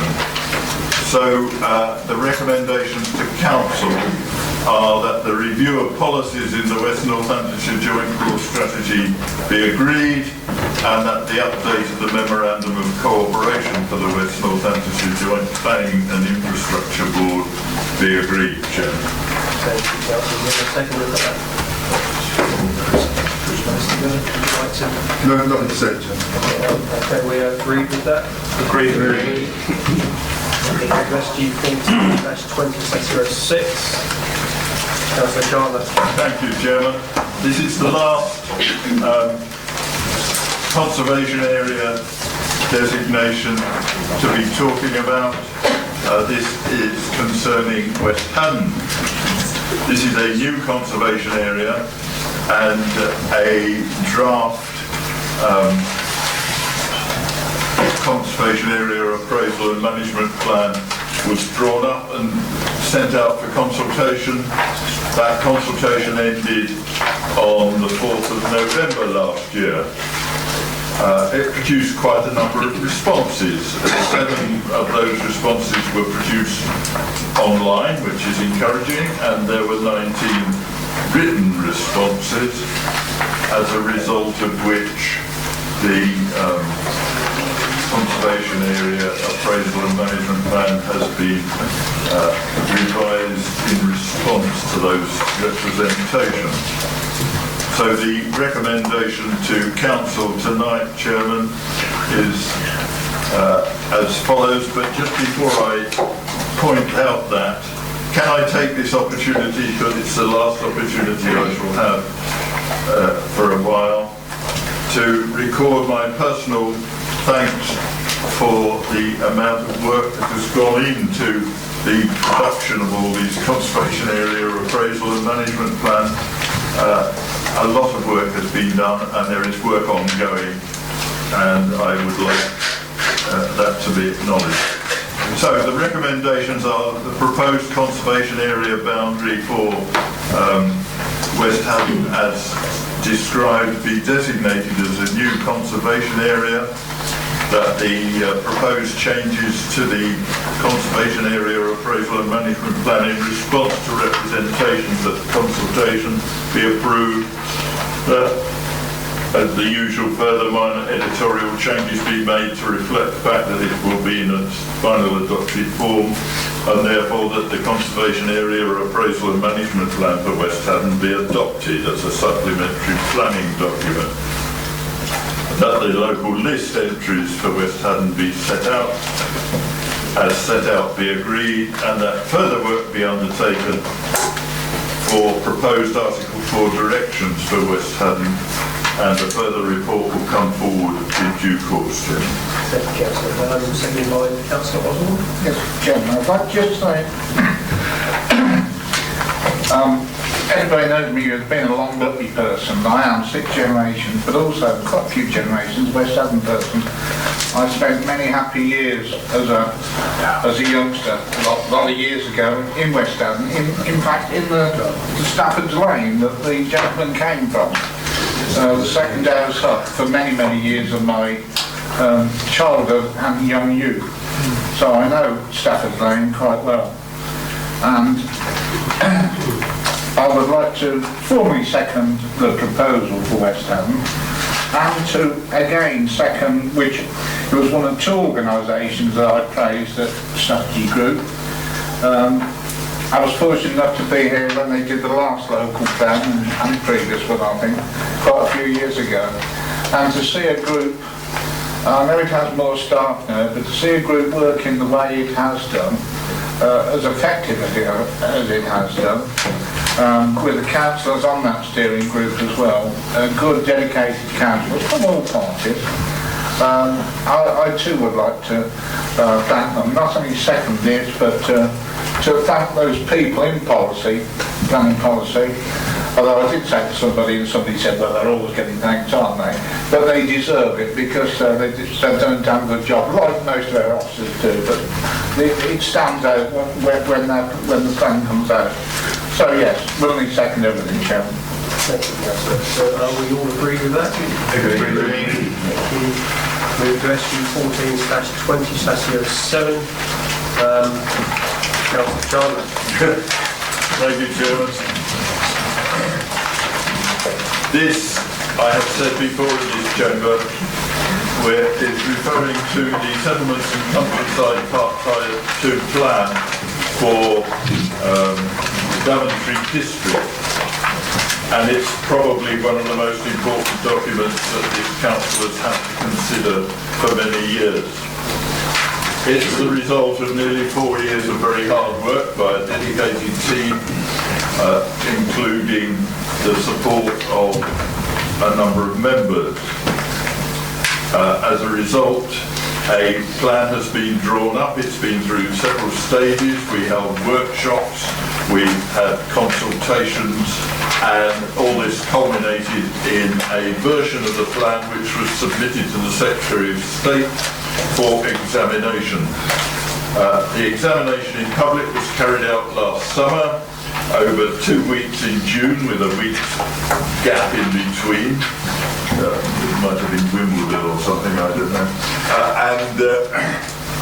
I attended most of that examination as an observer, and I was very impressed with the way not only that the examination was conducted by the inspector appointed by the Secretary of State, but also by the way in which the team from Daventry District Council responded and contributed and engaged with that examination. As a result of the examination, during that examination and immediately following, a number of important amendments were suggested to the submission version of the Part 2 plan, and ultimately we received quite recently a report from the inspector. I have a copy in front of me. It's 99 pages long. I don't intend to address the report very much, Chairman. Just to point out that in his conclusions, the inspector said, you submitted, Daventry District Council, submitted a plan to the Secretary of State, and that plan is not adoptable. However, if you carry out these amendments to the plan, it will be adoptable. And of course, these were the amendments that we discussed and agreed with the inspector during the examination. And therefore, we have applied those amendments following further consultation. And as a result, we now have a plan which covers Daventry District and which is sound and legal. which is all the examiner had to show. I recommend that we adopt that plan, and if we do, there then has to be a 6-week period during which legal challenge is possible, but only on very specific grounds of procedural malfunction or similar things. And if that is successfully survived, shall I say, Chairman, then the Part 2 plan would come into effect on the 3rd of April, and one of the effects of that would be that all of our reserve policies, which are over 20 years old, would disappear, and we would be dependent for planning purposes on this new plan. So the recommendation for Council this evening is that the suggested modified policies map be agreed. That's not part of the plan, but it shows where things are. That the suggested changes in response to the consultation on the additional modifications be agreed, and that the Settlements and Countryside Local Plan Part 2 for Daventry District, which incorporates those changes, be adopted, and that on adoption the Settlements and Countryside Local Plan, all of the remaining save policies from the 1997 local plan are formally replaced. Thank you, Councillor. I think there's Professor Simon Bowers, that there's a correction. Thank you, Chairman. I should give my apologies to the portfolio holder that we didn't manage to resolve this outside of the meeting, but just for clarity, so there's no misunderstanding, the 6-week judicial challenge period that's been mentioned does not cause the plan not to be in effect. The plan will be in effect if this council adopts it immediately. It's simply that after 6 weeks the opportunity to challenge falls away, and there is actually very recent case law that 6-week period is a very firm deadline. You can't accept it. So we have the secondary. Second, I have to say, Chairman, also it's important that it be adopted today, because instead of, I send all the copies of the appeal decisions out to members of the planning committee, and they will notice that over the years and over the months that's gone by, you see comments from inspectors saying, I give little weight to, and then a bit more weight to, and then gradually it gets towards the end of the plan, and he's starting to attach some weight to. Well, now it's total weight to it. The plan will be in action, so a great, Chairman. After a long period, we've now got a real up-to-date plan. Smashing. Seconded. Yes, thank you, Chair. Query really on, just find where it was, on page 79. What I picked up from that is the concern essentially I have, and maybe Councillor Chandler can answer this one, on the housing and land supply, where we in Daventry are okay with 6.8 years, Northampton less than 5 years, presumably could not demonstrate that, and we're obviously going towards unity. Now, I do note in the paragraph on page 79, it seems to suggest there's some mitigation. I was just wondering if Councillor Chandler could give some further clarification. Are we exposed within the unitary to speculative development here in Daventry, or here in the unitary area which would include Northampton, or what, if you could just please clarify. I can address that. Thank you for the question. Gives me the opportunity. I have been attending meetings of the Leaders Oversight Board in support of our leader for a number of months, and at that meeting we are often visited by the senior civil servant who has responsibility in Westminster for local government reorganisation. And a direct question was put to him on precisely these terms. What happens to the so-called 5-year land supply in the unitary? Because the 5-year land supply for Daventry, last time I asked for a figure, I was told it's 6.8 years, which is pretty good. Gives you some flexibility.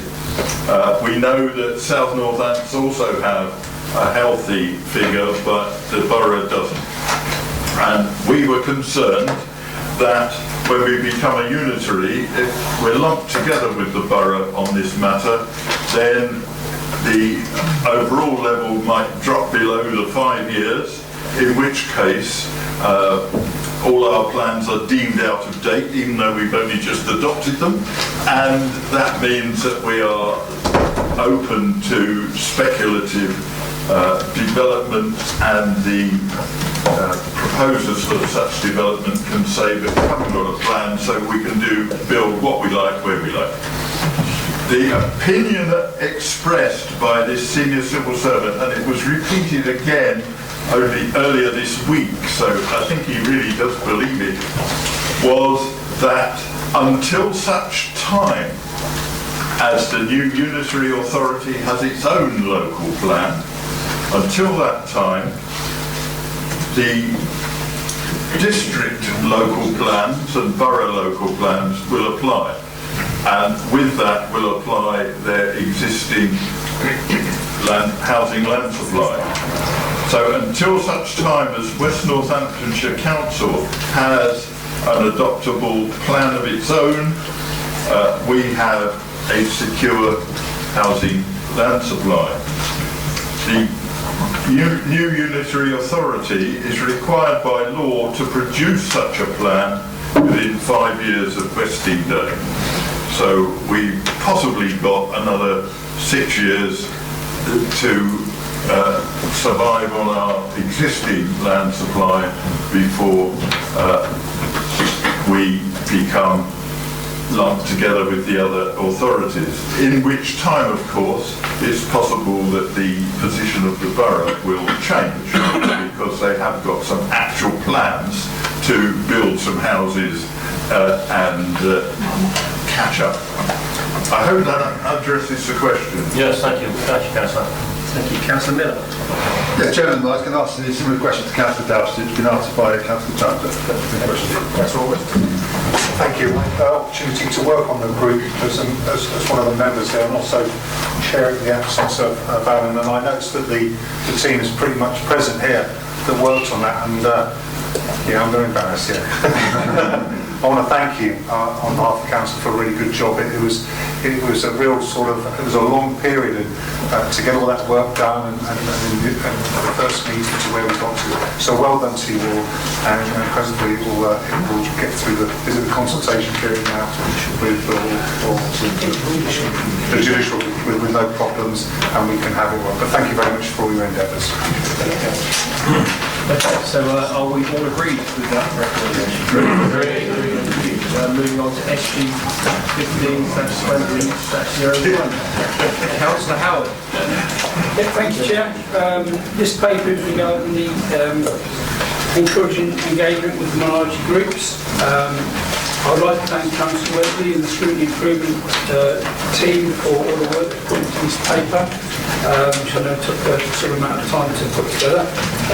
The statutory group read this at the last meeting, and the following recommendations are that a web page providing links to online software such as Google Translate, a link to the new language page is predominantly featured on the DDC website, and the Council continues with the existing formal procedure for the use of interpreters and translation.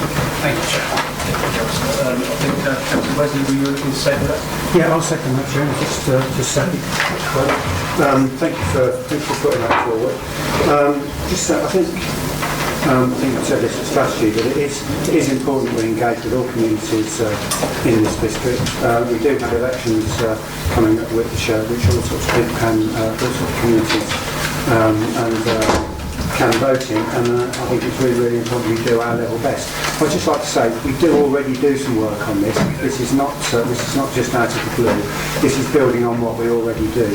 There's already strategies in place for this engagement, so I wouldn't want anyone to think that we don't do anything. But I think this just enhances it, and I think it is important that we do enhance it and embrace the political side of life, if you like, people's ability to vote and actually become part of this community, and that is the thinking behind this. So I do encourage you to vote yes to this. Thank you very much. Are we all agreed? Agree. to SG 16/20/01. Councillor Moore. Thank you, Chair. This was a very simple 4-page report back on strategy. Simply deals with the authorities granted basically disposed of land identified. There was no surprises here. It was things that we'd already spoken about and already agreed at several meetings beforehand. So it's simply basically an exercise in terms of making sure it was understood fully by members, and we took the opportunity again to vote on the strategy. So I have nothing further to add on what we discussed the strategy. It was a very short public discussion. Do you have a second? James, would you like to speak? Fine.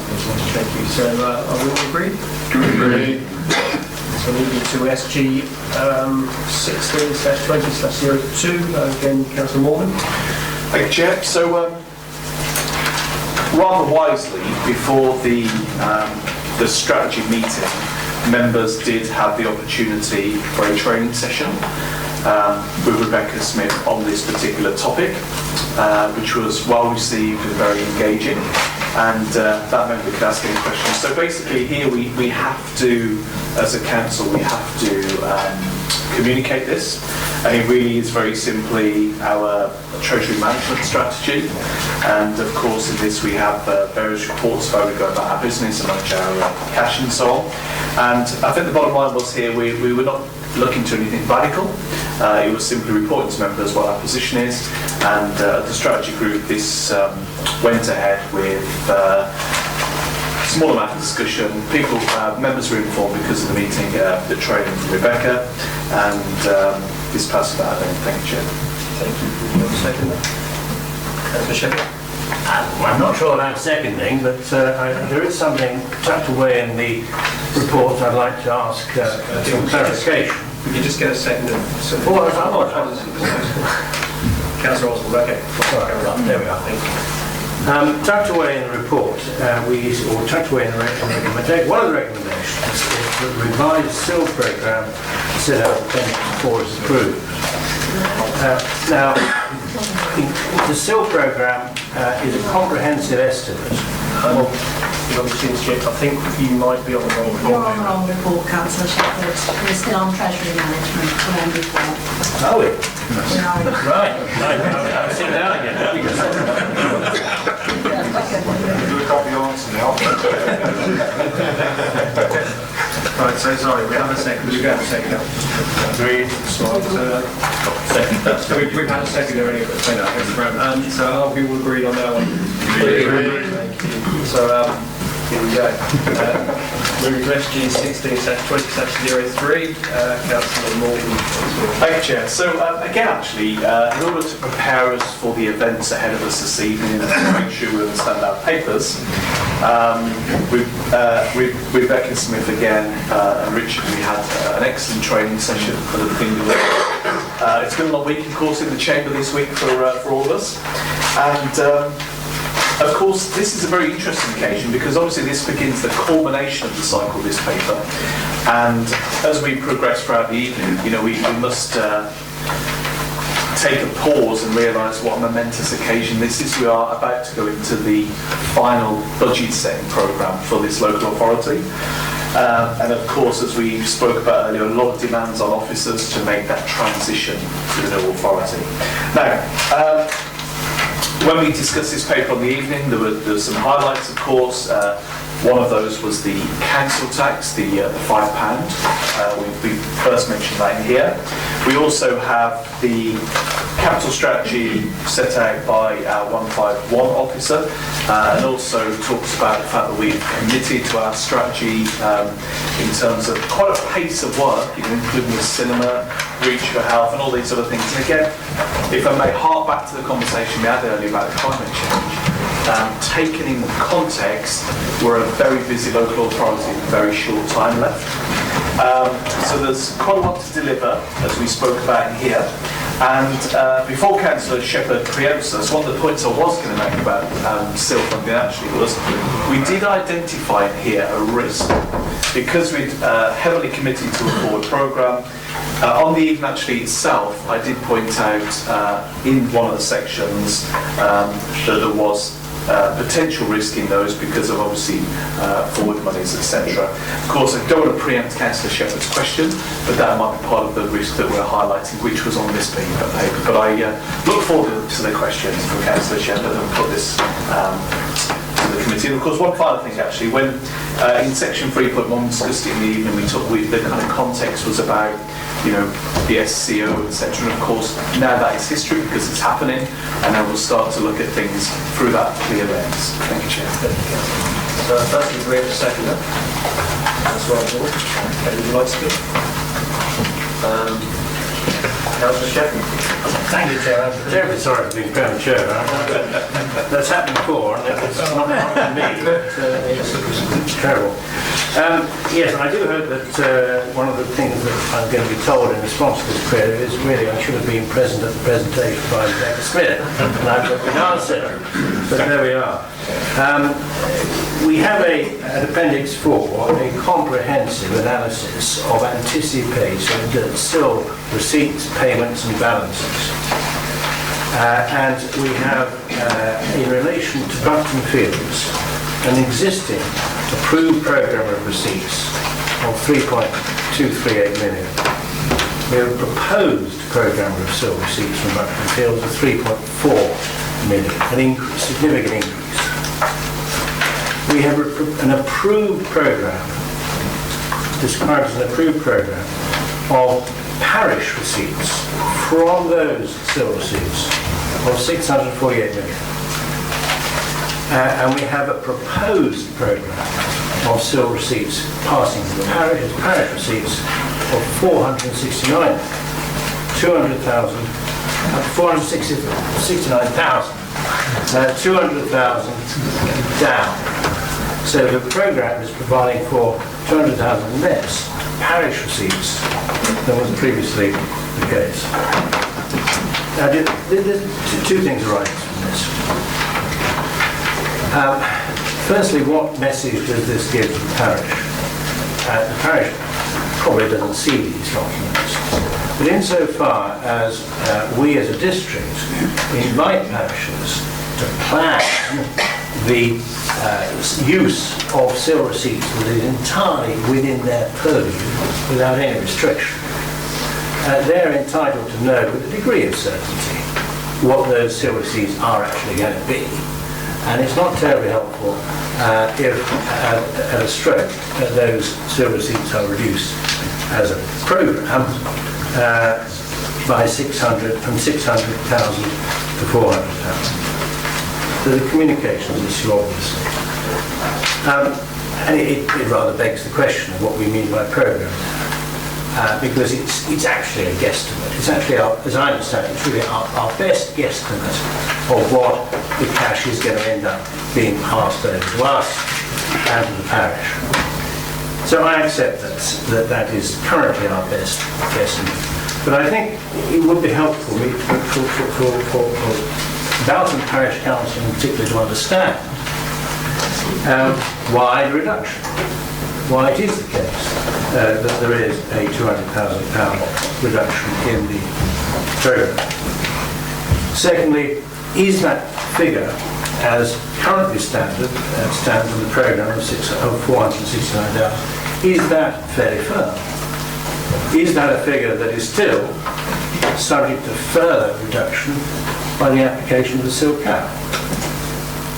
Or is it firm? Is it, what sort of best guesstimate is that?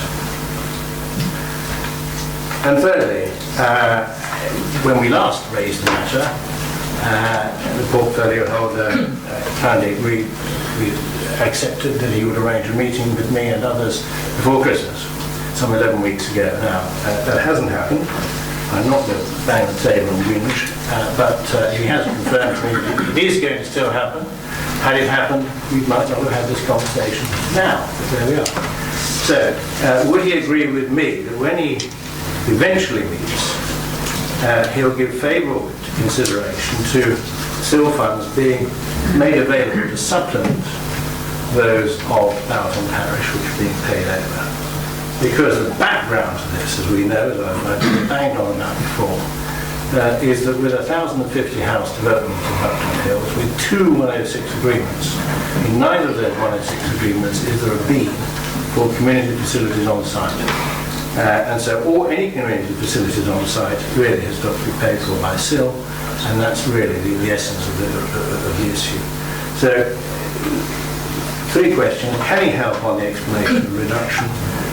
Is the reduction now proposed final, or is there going to be a further reduction by the application of the SIL cap? And can you give a sympathetic discussion when we eventually talk about these when we meet? I think you may assist if Mr. Chairman, if the portfolio holder is happy, I'll perhaps pick up the more technical question about the way this programme functions and then hand over. It's been asked, if you like, what the status of these numbers is, and suggested that they are projections rather than products, is probably accurate, and is are they a reliable or a firm guide to a parish councillor's fee they will receive? The simple answer to the last question is no, it is not. These numbers in the first place are an estimate. They are intended to show the district council the likely levels of SIL receipts it will receive in order to make prudent assessments about the amount of expenditure it should commit from SIL sources. For the purpose of being prudent as a district council, the programme makes quite conservative assumptions about the share of money that will go to parish councils. Very simple calculations, I appreciate that. Which are very small and quite hard to see. But essentially, what the programme does is assumes that any parish council where we don't have any evidence to the contrary will receive 20% of the SIL receipt. Now that's halfway between the 25% of an able plan in place and 15%, which applies when there isn't an able plan in place to keep things simple. There's also the capping rules on top of that. Now that's done, so this doesn't overcommit itself, but it does mean the numbers are not a realistic guide for a parish council to rely on. If a parish council wants an estimate, we will happily provide it, but it will come with a health warning that it should not be relied on as a certain figure. You'll appreciate that when we're carrying out this programme in aggregate, right across the district, little variations here and there don't make much difference to the district council's overall position, whereas one of those little changes could make a big difference to a parish council position. So it depends what purpose you're using the document for, as to whether it works or not. For our purposes, it works. It's a fairly safe way of working. It doesn't make too many generous assumptions about income that we might receive in the future. It shouldn't be used for assessing a parish council's income. Well, with the greatest respect to everybody concerned, that explanation doesn't give any account for the reduction of 200,000. If one's applying the same criteria, the same 20%, then the figure should go up, not down. Yeah, my apologies, I should have answered that as well. The way the programme works, the first block, top block, is the projected number of houses to be built. The second block down is the SIL income that generates, and the third block is then the calculation of the parish share, as I've just described. If you follow the lines up, you'll see there's a reduction in the number of houses expected to be captured in Boughton, and that's what has driven the reduction. It's as simple as that. I hear what it said, and we can talk about this outside the room, but the figure in Buckingham Hills has always been 1,050. Chair, thank you. Thank you to Councillor Shepherd for the questions. Actually, I mean, as we've seen, it's very technical. But actually, in terms of the meeting, that the ball is rolling on that one, of course. And as Councillor Shepherd appreciates, it's been a very busy time for officers as well, of course. Actually, it's very important, and we should have that shortly. I'm conscious it's been the Christmas period, and obviously the SEOs and the planning, etc. But my understanding, of course, is we are scheduling that meeting. We can have that really hearty conversation, that meeting. I can't, obviously, I don't think I'm in the role clearly individually here to commit to anything there. That's the bottom line. And I think as members would have already seen tonight, members of the week, is quite a technical conversation that will be best having that context. Thank you, Chair. Can I refer to page 82 of the paper, some strategy issued earlier this month, when the question from Councillor Owen Swift to our excellent Chief Financial Officer regarding the 5-year medium-term financial plan. And obviously her response makes it very clear that services will continue to be provided going into the unitary, and a 5-year plan was useful in that it highlighted the budget issues that would occur in the future, which I fully support. What I find hard to understand is why the County Council are not providing a 5-year financial plan from their side for those very reasons. I just wonder if all we could maybe comment on that, why we're not going down that route. Thank you, Chair. Thank you, Chair.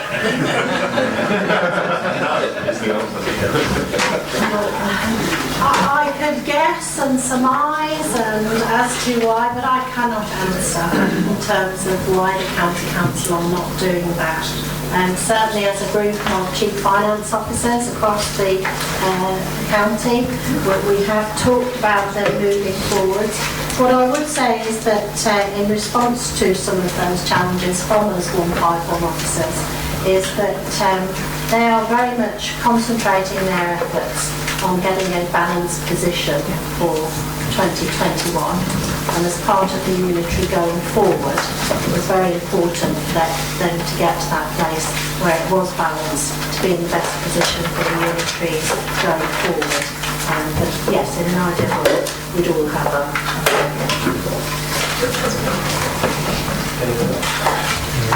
Okay, so thoughts, are we agreed?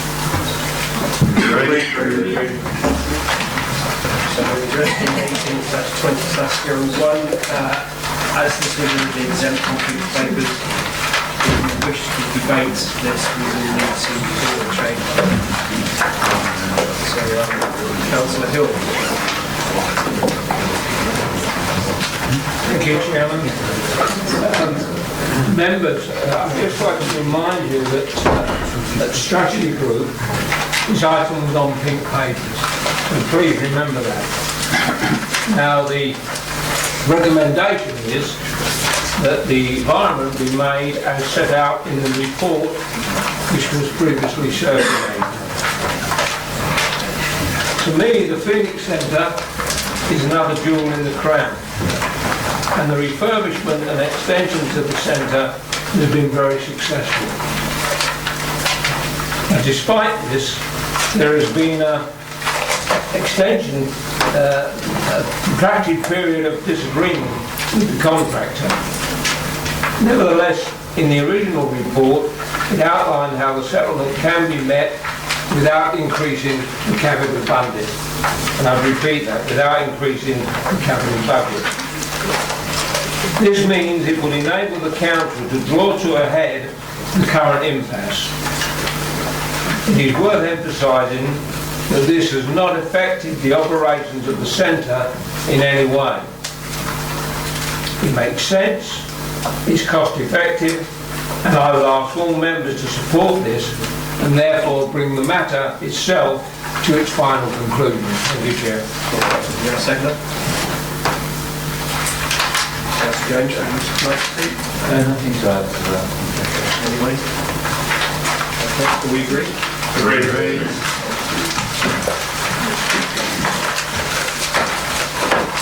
So we move to agenda item 9.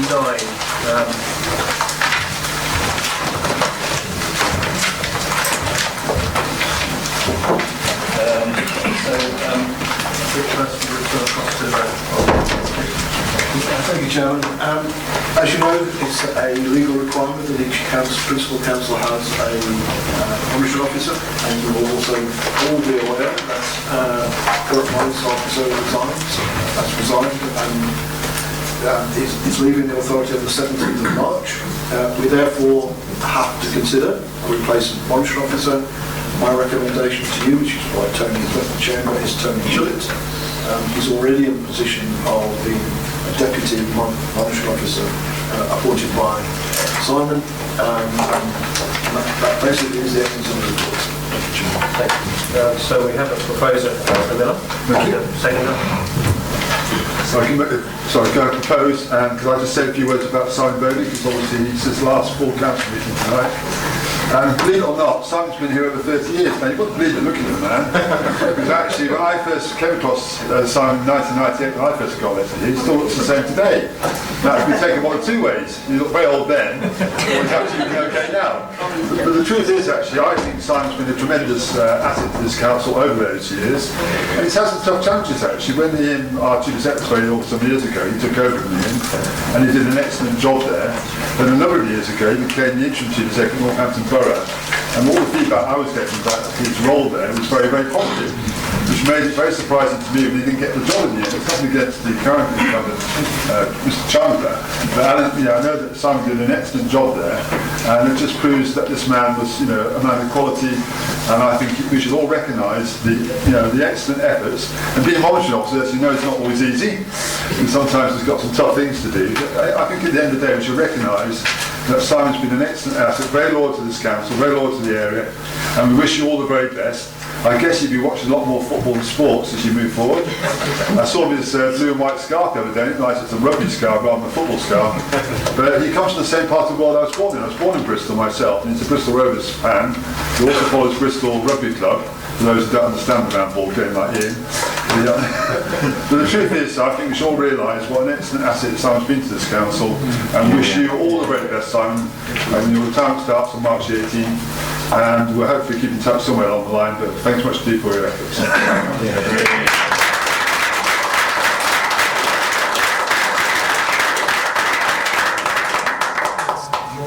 we have second row, Councillor Bunting. Yes.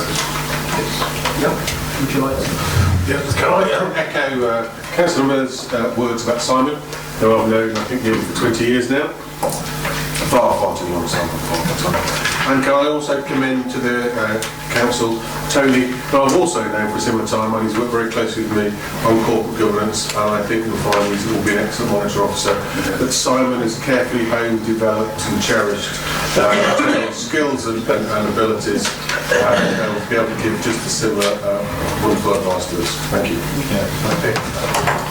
So we've had a proposal in a second, so we agree on that? Agree.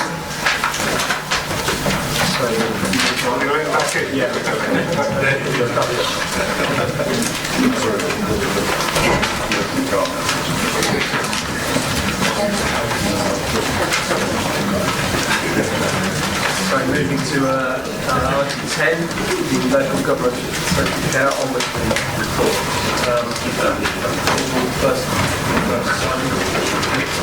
Yes, thank you, Chair. Thank you for those kind words, members. And it has been a privilege to be serving the council. I try to be professional. I can never reach perfection, but I strive for it, and of course I won't get there. I do make mistakes, so I apologise for those over the last 30 odd years. One of the unfortunate roles of the monitoring officer is to bring a report like this before you. Very rare, it's very unfortunate, but that's a statutory obligation. And you don't get much of the good stuff when you're in this role. So that's the way it goes. Just as an irony, the irony is, I don't actually like process. I like the outdoor world. That's the plan. You just try and do things in a professional way. So, unfortunately, you have got a report from the Ombudsman which has found fault with injustice by the council to residents. And we have therefore a duty, I have a duty to bring that report to members and to make sure the council considers that report in full council. And you'll see that you've got three options before you in terms of what to do with the Ombudsman's report. I suggested, and you to choose from one of those, I would suggest. And why there are three, particularly number 2, or B as it's particularly was, sorry, is that there were concerns about the approach of the Ombudsman. I set that out in the report. Chief Executive will explain a bit more about that later. But notwithstanding that concern, we acknowledged there was some fault along the length of the process. The issue for us was about disproportionate remedy. So just to put that there before you, that leads to a question about whether there's a desire for judicial review, for example, of the Ombudsman's decision. The advice is not to do that because there's some fault, and frankly because it's not worth the money to have that hassle, and who knows what the result might be, and also the potential actually of the investigation being rerun anyway. But the due criticism we have accepted, the issues about what other actions should we do. So you need to do that, decide that response. And in the papers, you've got quite a collection of material. I appreciate that, but it was important for you to have that. So you've got the Ombudsman's report. You've got also an independent consultant's report. Because what was important, and I for one want to be sure as monitoring officer that you were getting good advice, that you were lawfully going about your business, was to give assurance to the council that what was being done in terms of the officers and technical assessments was sound. So the purpose of that report is primarily for that reason, but you can see the consultant has also expressed the concerns about the Ombudsman investigation as a result. Leave it there and for the chief executive to carry on. Yes, Chairman, I think what we have here is we've been identified as creating a fault, and I think we must hold our hands up and say, yes, we agree with that. I think the part of this that, and you've seen all the papers, part of this that doesn't ring true is that the technical assessment was carried out, was not found to be at fault. And what I would be recommending to you is certainly not do nothing, because clearly, my belief that we do owe the gentleman concerned an apology. We may well consider that we should be paying a compensatory sum, but I think given that we've had no fault found technically, we might not wish to go down the route of creating yet another technical report on exactly the same issue. I will say we have found no statutory nuisance when we have monitored, and there's been extensive monitoring of this property. So that's my recommendation. Certainly we will not be recommending to you that we do nothing, because I think we will have to hold our hands up and say there has been fault in process. I am suggesting that we go as far as the apology and the compensation, but not to carry out yet another technical assessment. So, just briefly, what we're really looking to do here is a proposal for one of the three that we have listed before us. So, Council, okay, so Council. Thank you. Yeah, we looked in detail at this report and accept the Chief Executive's comments with regard to it, but we would like, or I would like to propose that we go for C, that the report of the Ombudsman is noted by the Council and takes actions as per the Ombudsman's recommendations, and I'd ask us to consider and debate that. Thank you. Do you have a second? That's Bill, would like to speak? Thank you. Councillor Chalmers. Thank you, Chairman. Many of us were at a very interesting and engaging development session on Monday evening, at which the barrister who was presenting to us expressed the opinion, and I must regard it as a legal opinion because he was a lawyer, that the Ombudsman had misdirected himself. I don't know what that means, but that's what he said. Thank you, Councillor. Okay, so we have... I would be interested in hearing a little more about why the leader of the council doesn't feel that there was a lot of sense in what has been put forward by the chief executive. I was also at that session in which there was a fairly full discussion about what the arguments were, what actions the district council had taken, and it appeared to me that, well, yes, there were things that had gone wrong in terms of communications. In terms of the essentials of the complaint and the noise issue, but it struck me that the council was not to be faulted. I recall that at the same meeting there were one or two members of council who made made comparisons with the situation that the county council faced when Max Colour was brought in to look at what had gone wrong. And I think there was a view that many felt that looked at the only thing that they could do at the time, if somebody had come in, whether it was a government inspector, or whether it was a judge, or whether it was an ombudsman, was simply to say, look, we whatever the case is, the referee has spoken, and that is the line of action that we should take. But I would suggest that any comparison with the county council is entirely misplaced. Of course, there was every reason for the county council accepting the need to go along the route for commissioners and everything else, because of the situation that they had put themselves into. In this case, it doesn't strike me that the council, the district council, has necessarily done anything. It's as the chief executive has conceded that there have been some sort of perhaps technical faults along the line. But I'm just surprised that the recommendation from the chief executive is not being accepted here. And I would like to know how others justify that position that they're taking. I'll respond to that, It's partly down to my background in law enforcement with regard to cases that go against you. What I see here is a person who feels aggrieved, a victim, that has made they feel a legitimate complaint that is being investigated as far as they're concerned from the victim's perspective by an independent body, independent individual who comes up with a ruling. And I feel with regard to the, whatever the merits of the case, and I've lost cases where I'll tell you they're guilty, but whatever the merits of the case, this is about the perception of the victim with regard to an independent investigation and ruling on their complaint, which has come out.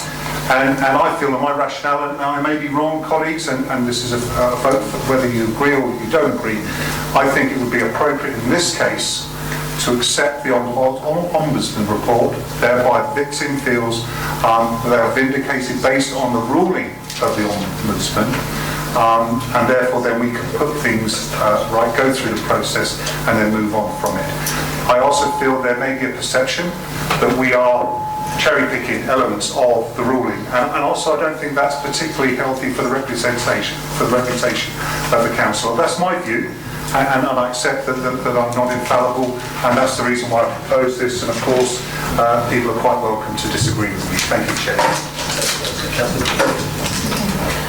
Yes, and I supported this recommendation. The Ombudsman Service is, an independent assessment of complaints. We've referred to football and rugby. Maybe I can introduce netball. Referee's decision is final. We're all human. We all make mistakes. We're not immune from making bad calls once in a while. Hindsight is a wonderful thing. Foresight is even better. It's time to draw a close, I think, and therefore support the recommendation of the Ombudsman. Thank you. Anybody else?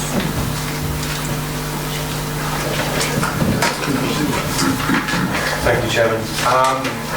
I'd like to echo exactly what Councillor Orban and Councillor Gifford said regarding, I've looked through the papers in detail, I've looked at the Ombudsman's comments, very lengthy, robust comments, and I can see that the first part of the environmental health in terms of the procedural problems, but the first half is absolutely fine. I totally agree this gentleman has been, from day one when he moved into that house, there's been uncertainty about where the noise was emanating from, if it was distribution, if it was building, the time.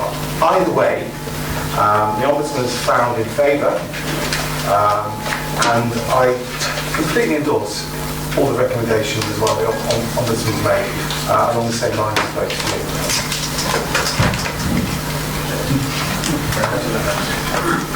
Thank you, Chairman. What I would say is that while I understand why the Chief Executive should have made the suggestions he has, the recommendations he has, I believe that it's a question of reputation as far as the Council is concerned, and also public perception. And I think taken from that point of view, we have to go with the Ombudsman's decision. so we've got a proposal to go for C. Should we go for, sorry, would you want to just follow me first? No, thank you. I think if people are happy with the debate, let's go to the vote. Thank you, Chair. So we have a proposal to for C, so I think we'll have a show of hands for C. Okay, that's carried. Okay, thank you. So, moving to item 11, annual review of rent allowances. Yes, Chairman, thank you very much. The independent remuneration panel was met, and it will be its last meeting because since it met and the structural changes always came in place. So it's the last report you'll get from the panel, dealing with this time 2021 allowances. It's recommended an increase, basically in line with the average pay increase, but with a cap. And the cap was what the panel imposed for itself some years ago, and so far with need be. It does come into play this year as far as the panel is concerned, so the cap is 3.5% increase has been suggested for basic and special responsibility allowances. And also you have the binding recommendation from the panel about pensions, members of the individuals during the pension scheme. That one has been debated on from the trade in that sense. You can decide what to do with the panel's other recommendations on the allowances increase. So do we have a proposal for that? Brown, would you like to give it? That's very briefly, Chairman. I'll say what I say every year when this paper comes along, which is that we have an independent panel for a reason, which is to keep this issue apolitical, and as ever, I will go along with their recommendations. Councillor, would you like to speak? Anybody? Agree. Thank you. So, the 12 is what we recommend.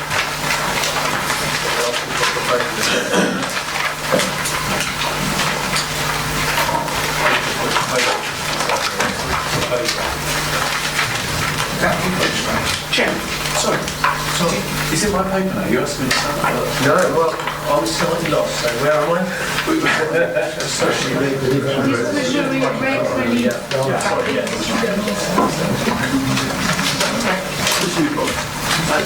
Chair, sorry about that. Apologies, sorry. Well, no, I think I was so amazed that the previous item went through so quickly. So I was actually thinking we were going to call this a more debate and we took the vote on it. So I will always invite. I'm flabbergasted, actually, Jerry. We'll move on to the next item though. Chairman, can I declare an interest? Yes. I received one of those business rate reductions. If I don't pay it, so I declare I'm not going to talk or vote on it, all right? Thank you. If you're disclosing that as a pure interest, essentially, you need to be the chamber under the code of conduct. Apologies. Chairman, for the last 10 years I've declared it as an interest since we've had it, and I've always sat here and declared it. I get one, and I sit here and don't take part in the debate. I can do if you really want me to. I'm not going to vote or talk on it. Chairman, what the code says. Chairman, please, I just don't want to walk, that's all. It's not a legal requirement. The code is the code, as it said. If somebody wants to make a complaint, that's what they could complain about. It's whether they would. Would you like our help? No, if I've got to go, I've got to go. Get a chair out there, please. No, I'll go. But don't be long, Chairman. Councillor Guildford will object to. I was going to assist. Oh, sorry, 6. No, I'm all right, that's all right. Oh, I think so.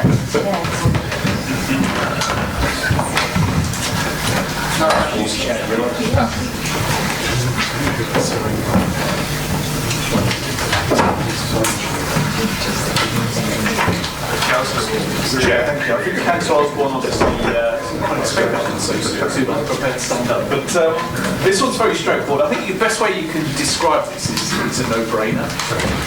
We've all heard of the challenges that businesses in the retail sector are having. This doesn't cost us any money. There is actually a benefit to those it impacts upon to the tune of approximately calculated £508,000. We get the money back, and members will remember that we had this conversation about this last year. this is simply a revised guideline update, and as members can see, there is the appendix always clearly laid out, and I would love to say on this one actually we have a unanimous support for it because it's good for business and it's fully supported by government. Thank you. Do we have a second?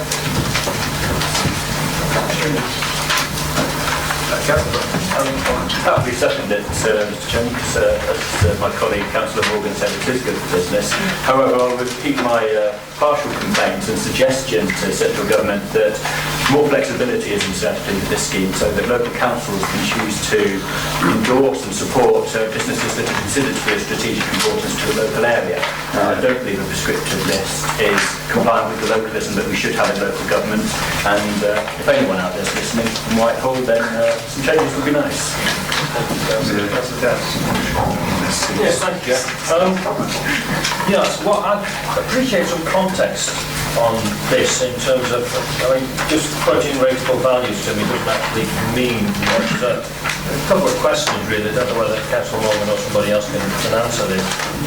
I'm interested in examples of shops that in Daventry would be too large to benefit by this, and therefore what size of shop would actually benefit from this. So I'm just looking at the range. I'm assuming that your Tesco's, for instance, wouldn't benefit by any reduction being rather large, but what sort of size are we talking about? Really the same question on pubs in Daventry as well. Which ones are those too large to benefit, and which ones are of the size to benefit?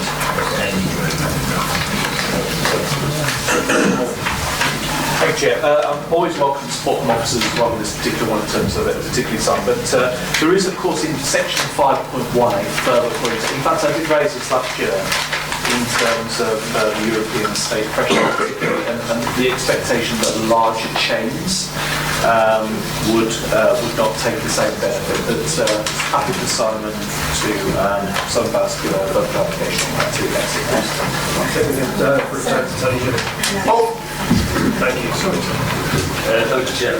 I'm afraid the quick answer is I'm able to give you that information this evening, but I can get those details to you in terms of what it means for the size of businesses. But I think the important point is the one that was made by Councillor Morgan, that national chains would benefit from this. Thank you. Okay, so are we agreed? Agreed. To item 13.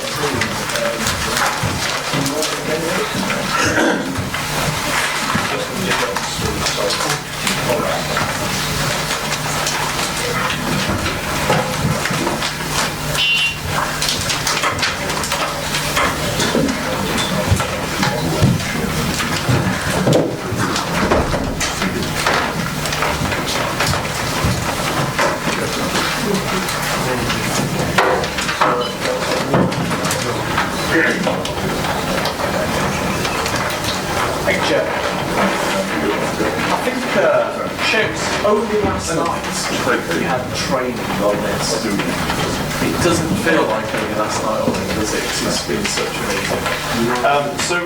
A couple of points to make here. This is quite a lengthy report. Goes through the numbers. I've no wish to basically go through all the detail. It's not that kind of report in that respect. But of course, a couple of bits of housekeeping on this one. This will be a recorded vote, I understand, on this one. And there is something very important I'd like to draw out in a moment. But in terms of the reports, we can see in this document there is support from our 151 officer. We have the consolidated budgets for all of the departments of the council. We have the overall proposed district-wide budget requirements. It's all been set out. We've been working through this for the last couple of papers, of course. There's been a culmination for the budget to be set. And I would like to point out two items. And in fact, actually, I'm going to require a little bit of support from 151 officer, because at the beginning of the meeting, you'll see there'll be an additional paper for page 207. Oh, sorry, John, I'm doing a Councillor Shepherding. I'm so excited to get on to the next paper. That's the next paper. I do apologise. This one just goes on, doesn't it? So, I would like to actually add an amendment here, or an additional item. Now, on page 4.1, we talk about a local government settlement, which was issued on the 6th of Feb. And this should have been voted on the 12th. However, because we're in recess for a short period, this wasn't voted on yet. Therefore, there is a very minuscule, you could say, degree of risk in there. Therefore, I would like to add an additional item to the form, please, Chair, and I'm going to read it out. It's simply because the government haven't yet voted on it. Okay, and that is this, and I'll read it out from Chair.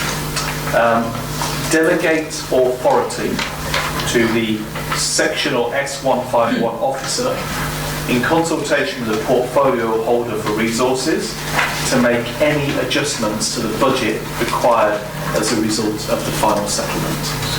And it's only a small bit of housekeeping in case, but the expectation is the government will settle it as expected. And we're enough for the fact that it was the 12th, of course, and we've got that problem that needs to be dealt with. And other than that, Chair, of course, anybody's welcome to ask any questions on that. Thank you. You have a second.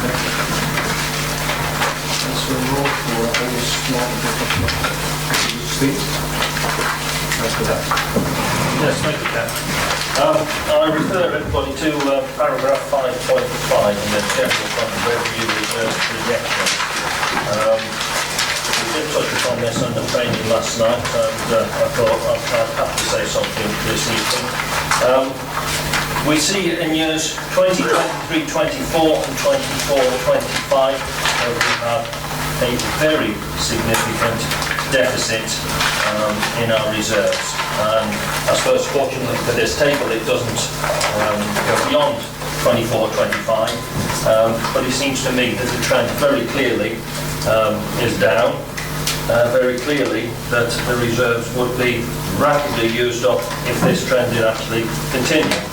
Now, I am aware that we will become a unitary in a year's time, but what concerns me is that if this council has an issue because of the changes to the way it gathers income in future years, surely the other councils, Northampton, South Northampton and so on, will have similar issues.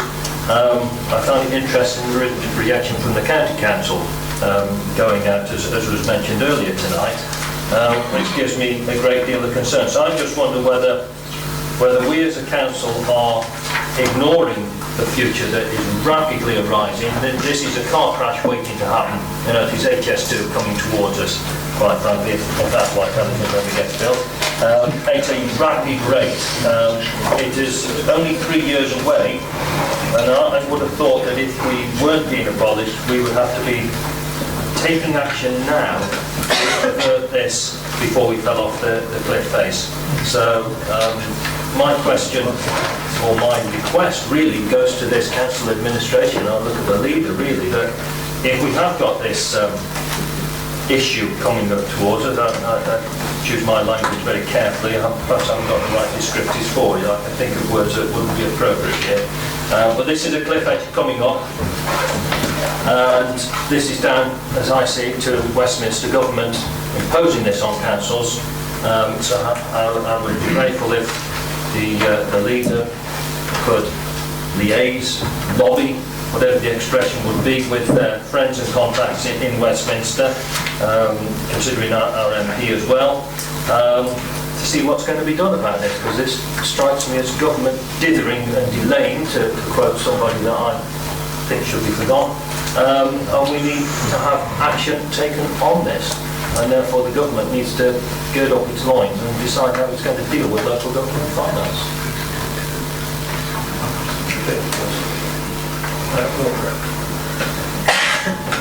Thank you, Chair. I recognise that the point was made to the administration, but certainly as your 151 officer in giving guidance as to that position,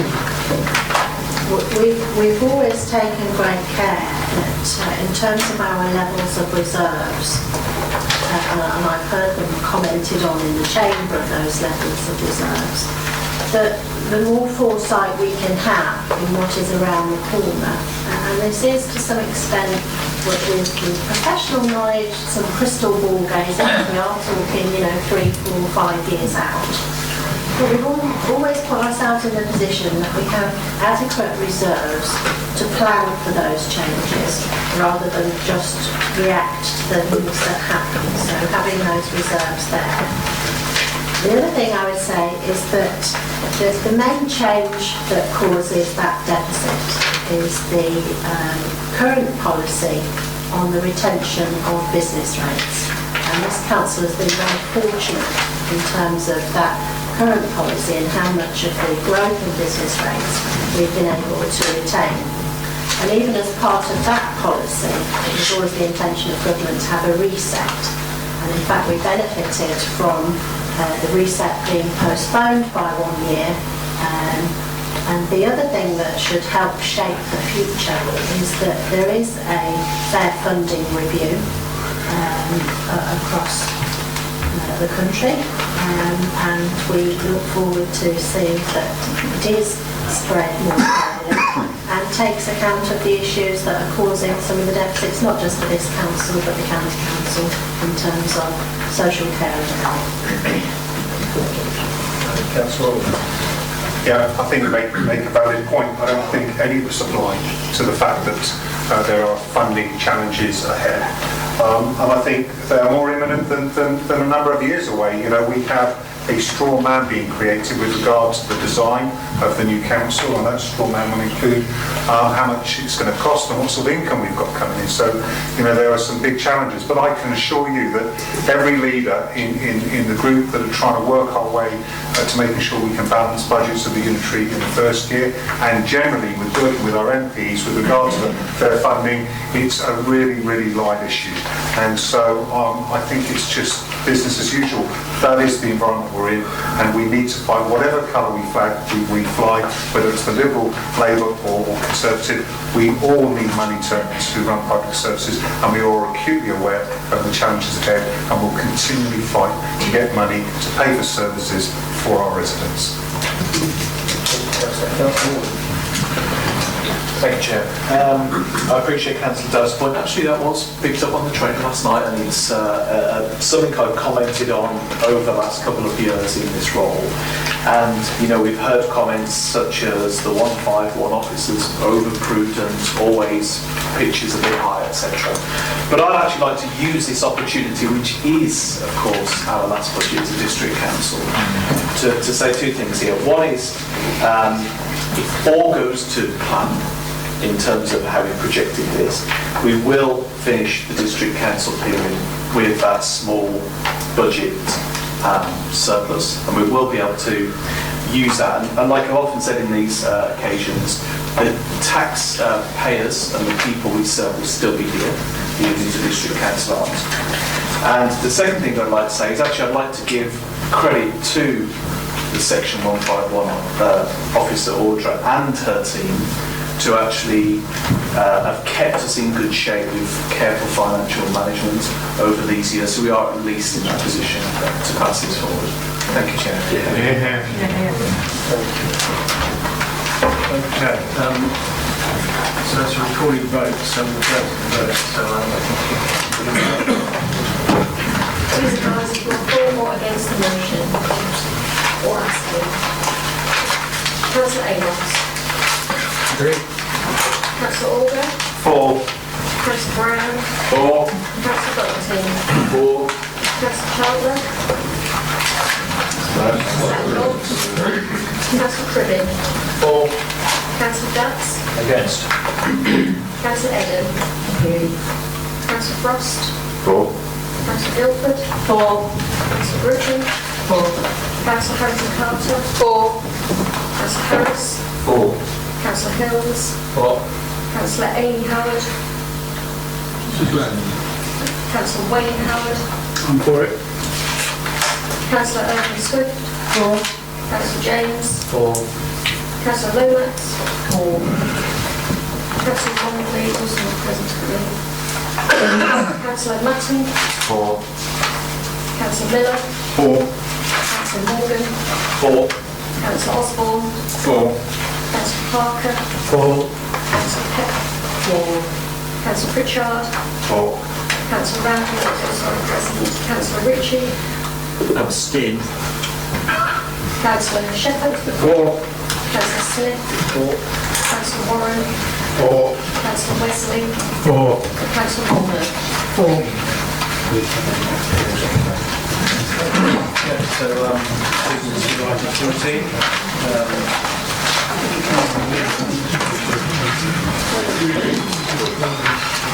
Thank you, Chair. This next paper is a council tax resolution, and as such it doesn't actually require any debate, because we agreed our element of it in the last paper, and these are obviously all precepts, etc. This really is a formality that we have to do this evening, and I also understand this is a recorded vote as well. There was only one minor table change, it was 207, which I got very excited about earlier. At 151, so could you please point out what the change was, or so we're aware of what it is essentially? Thank you, Chair. What can I say? We're in a bit of a problem with our formulas, and the paper is printed wrong. So this is just a correction. I'm not going to go through line by line, but if you have a look at the pages that are in there, it looks like we're not charging the sum villages, and we clearly are, but it was a formula error and picked up by one of my legal officers. So we've still got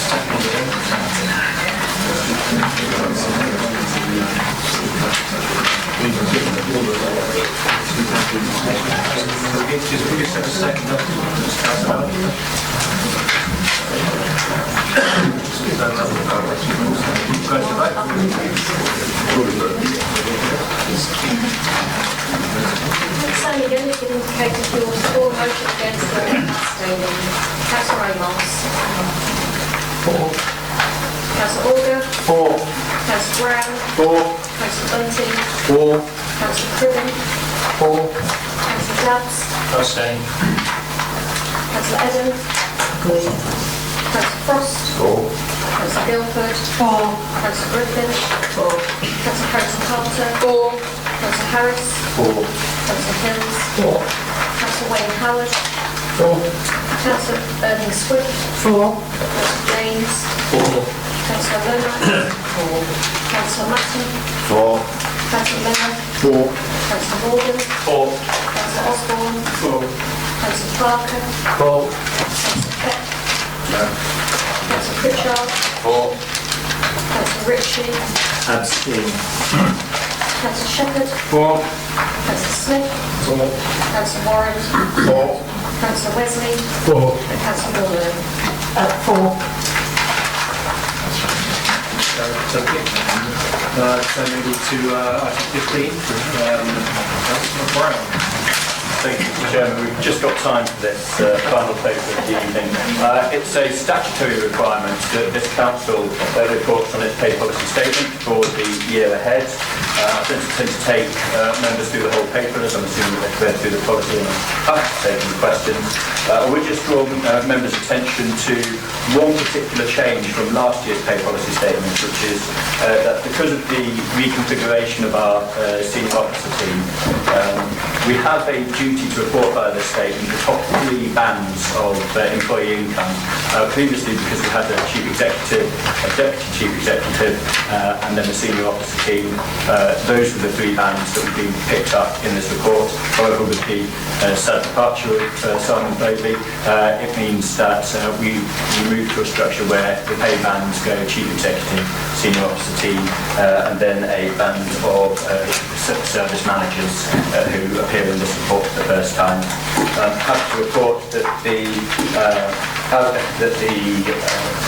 pay multiple, which is the ratio between the highest paid salary and the median salary, has remained consistent from last year to this, and that our relationship with the trade unions, who are excellent HR manager Jill Kennedy and her team, remain very, very good.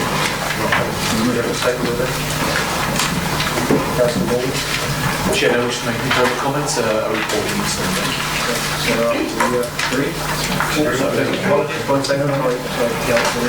Chair, the report notes the difference, as I understand your required report, between the median salary and the highest. What about the other end? Can you tell us how many people are paid only on the minimum wage? Chairman, I don't believe that information is within the report, but I'm more than happy to liaise with Councillor Ritchie to provide precisely that information. But I believe Tony Gillett has that information to hand. Sorry, Chairman, I was just about to suggest the same thing, but not the information to hand, what we can provide. Thank you. So, I'll read. So that will close all those. So any of the business I don't know. Just Councillor Bunting, 1 second, we missed your congratulations due to traffic. So congratulations for us all for your OBE.